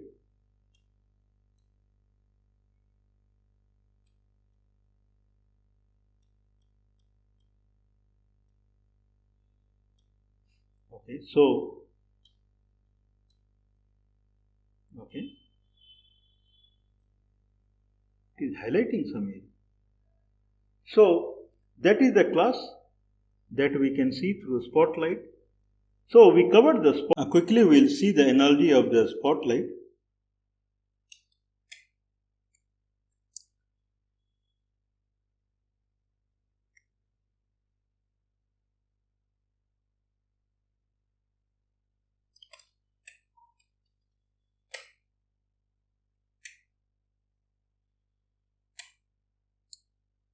Okay, so this is what we have already seen.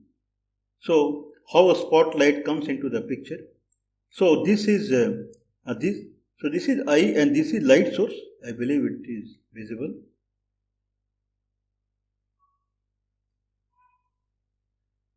Okay, so this is light source. Now there is something called a spotlight direction. So suppose this is a spotlight direction.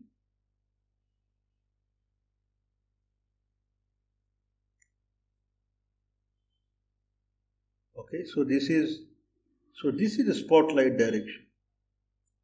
So I would rather say spotlight vector. And like in our example, we have kind of taken spotlight vector as 0, 0 and 1. So this is a spotlight vector. Now if this is a spotlight, then it will make a cone as per the discussion. So suppose this is the cone. So 30 degree here and 30 degree here. So this is the cone. Now we do D dot of D and L.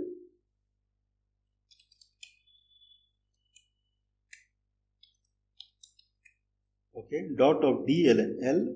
So D is this is for green color spotlight direction and L is the light. So suppose that we are illuminating a point and that point is inside this and it is here. If this is here, then L is this. Okay, if it is here, then from this point to light position, L will pass like this. So this is L. So L, okay, so this L and this D will do dot and we will find out how much. So D dot L and then power of exponent. So if whatever exponent is. So if this vertex is here, if this vertex is here, then angle is 0. So maximum illumination will happen. Otherwise it will degrade. And when it reaches here, it is kind of minimum if exponent is there. If exponent is not there, then all along this, all along inside the, all along here, illumination will be constant, but outside the cone, okay, outside the cone, so outside the cone, there is no illumination or whatever we set explicitly. So that is the idea. Now we are supporting transformation in kind of light. So if we are supporting transformation in light, then suppose light moves here. Okay. So one time light moves here. This is the new position of light. Now we are also rotating same way. If you see the code, then D is getting rotated. Okay, so D is getting rotated through the transpose inverse. So the new D would be this.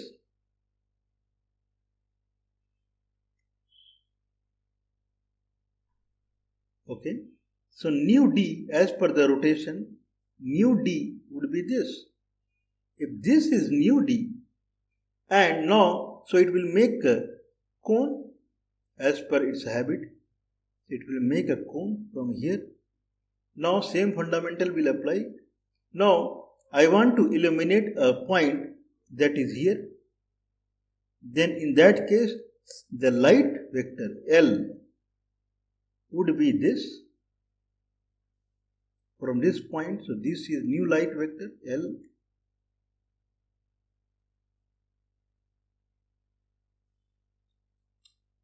Okay, so the point underneath it, so the vertex that is here, okay, so that makes angle. So if vertex is here, then L would be like this. So L and D direct spot radius, they coincide, so angle is 0, so maximum illumination is there. Otherwise it is this angle, otherwise this is this angle, this angle. Okay, so this way the actual transformation happens. So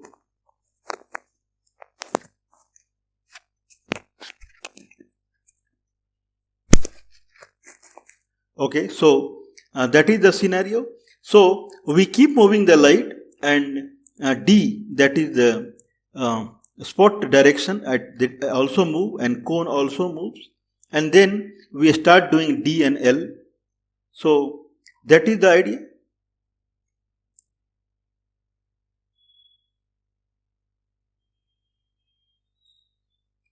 Covered everything.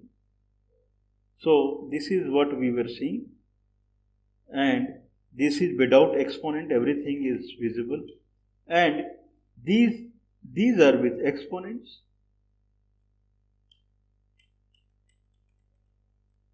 Okay, so in lab session we finished the spotlight, transformation, MIP map, specular lighting, texture function, multi-texture, texture object, design. Okay, so we'll see the code kind of what we have done. Okay, so we have these two shaders, and then we have light shaders, and then we created two objects, two texture objects. Okay, this is for kind of a multi-texturing, and then we compile the code. This is the compilation of the code, and we have two objects, sphere and cube, one for model and one for light, and we set all the variables in one go. And then in display, first we do light display, and then we do for the second texture. Okay, and then this is then we are doing, this is for we are doing for texture, and then we are doing transformation for the model, and we are drawing it finally, and then we are kind of this is drawing the light cube. Okay, and then reshaping it, and keyboard we have local code for transformation, and done. So this is what we have done. Now we can kind of if I want to kind of remove the spotlight effect, so what we need to do here,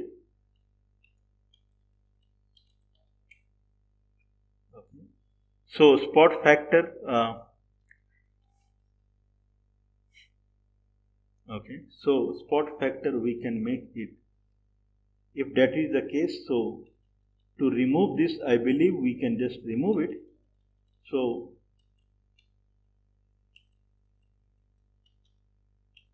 whatever we did, we'll remove it, and here we will add this whatever we have done. So this is ambience, and this is diffuse too,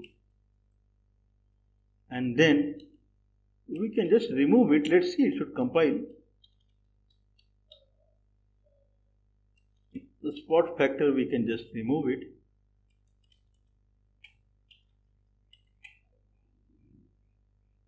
Okay, so it compiled, and then we can bring it near. So whatever we are seeing, that is the ambience. So if I rotate the light, whatever we are seeing, the whatever left side, this is ambience. So ambience we can change if we want.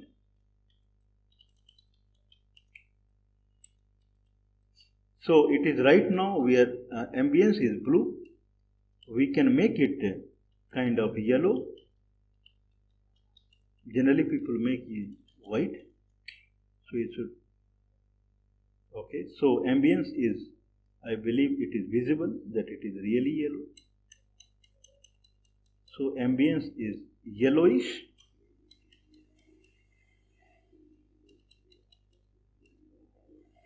Okay. We cannot bring because it is a positional light, it will go beyond it, and this should show like this. Okay, so I can rotate the model. Where we are, I believe we are rotating texture. We are at the texture. Okay, so we'll rotate the model, and model is in this condition because the texture rotation.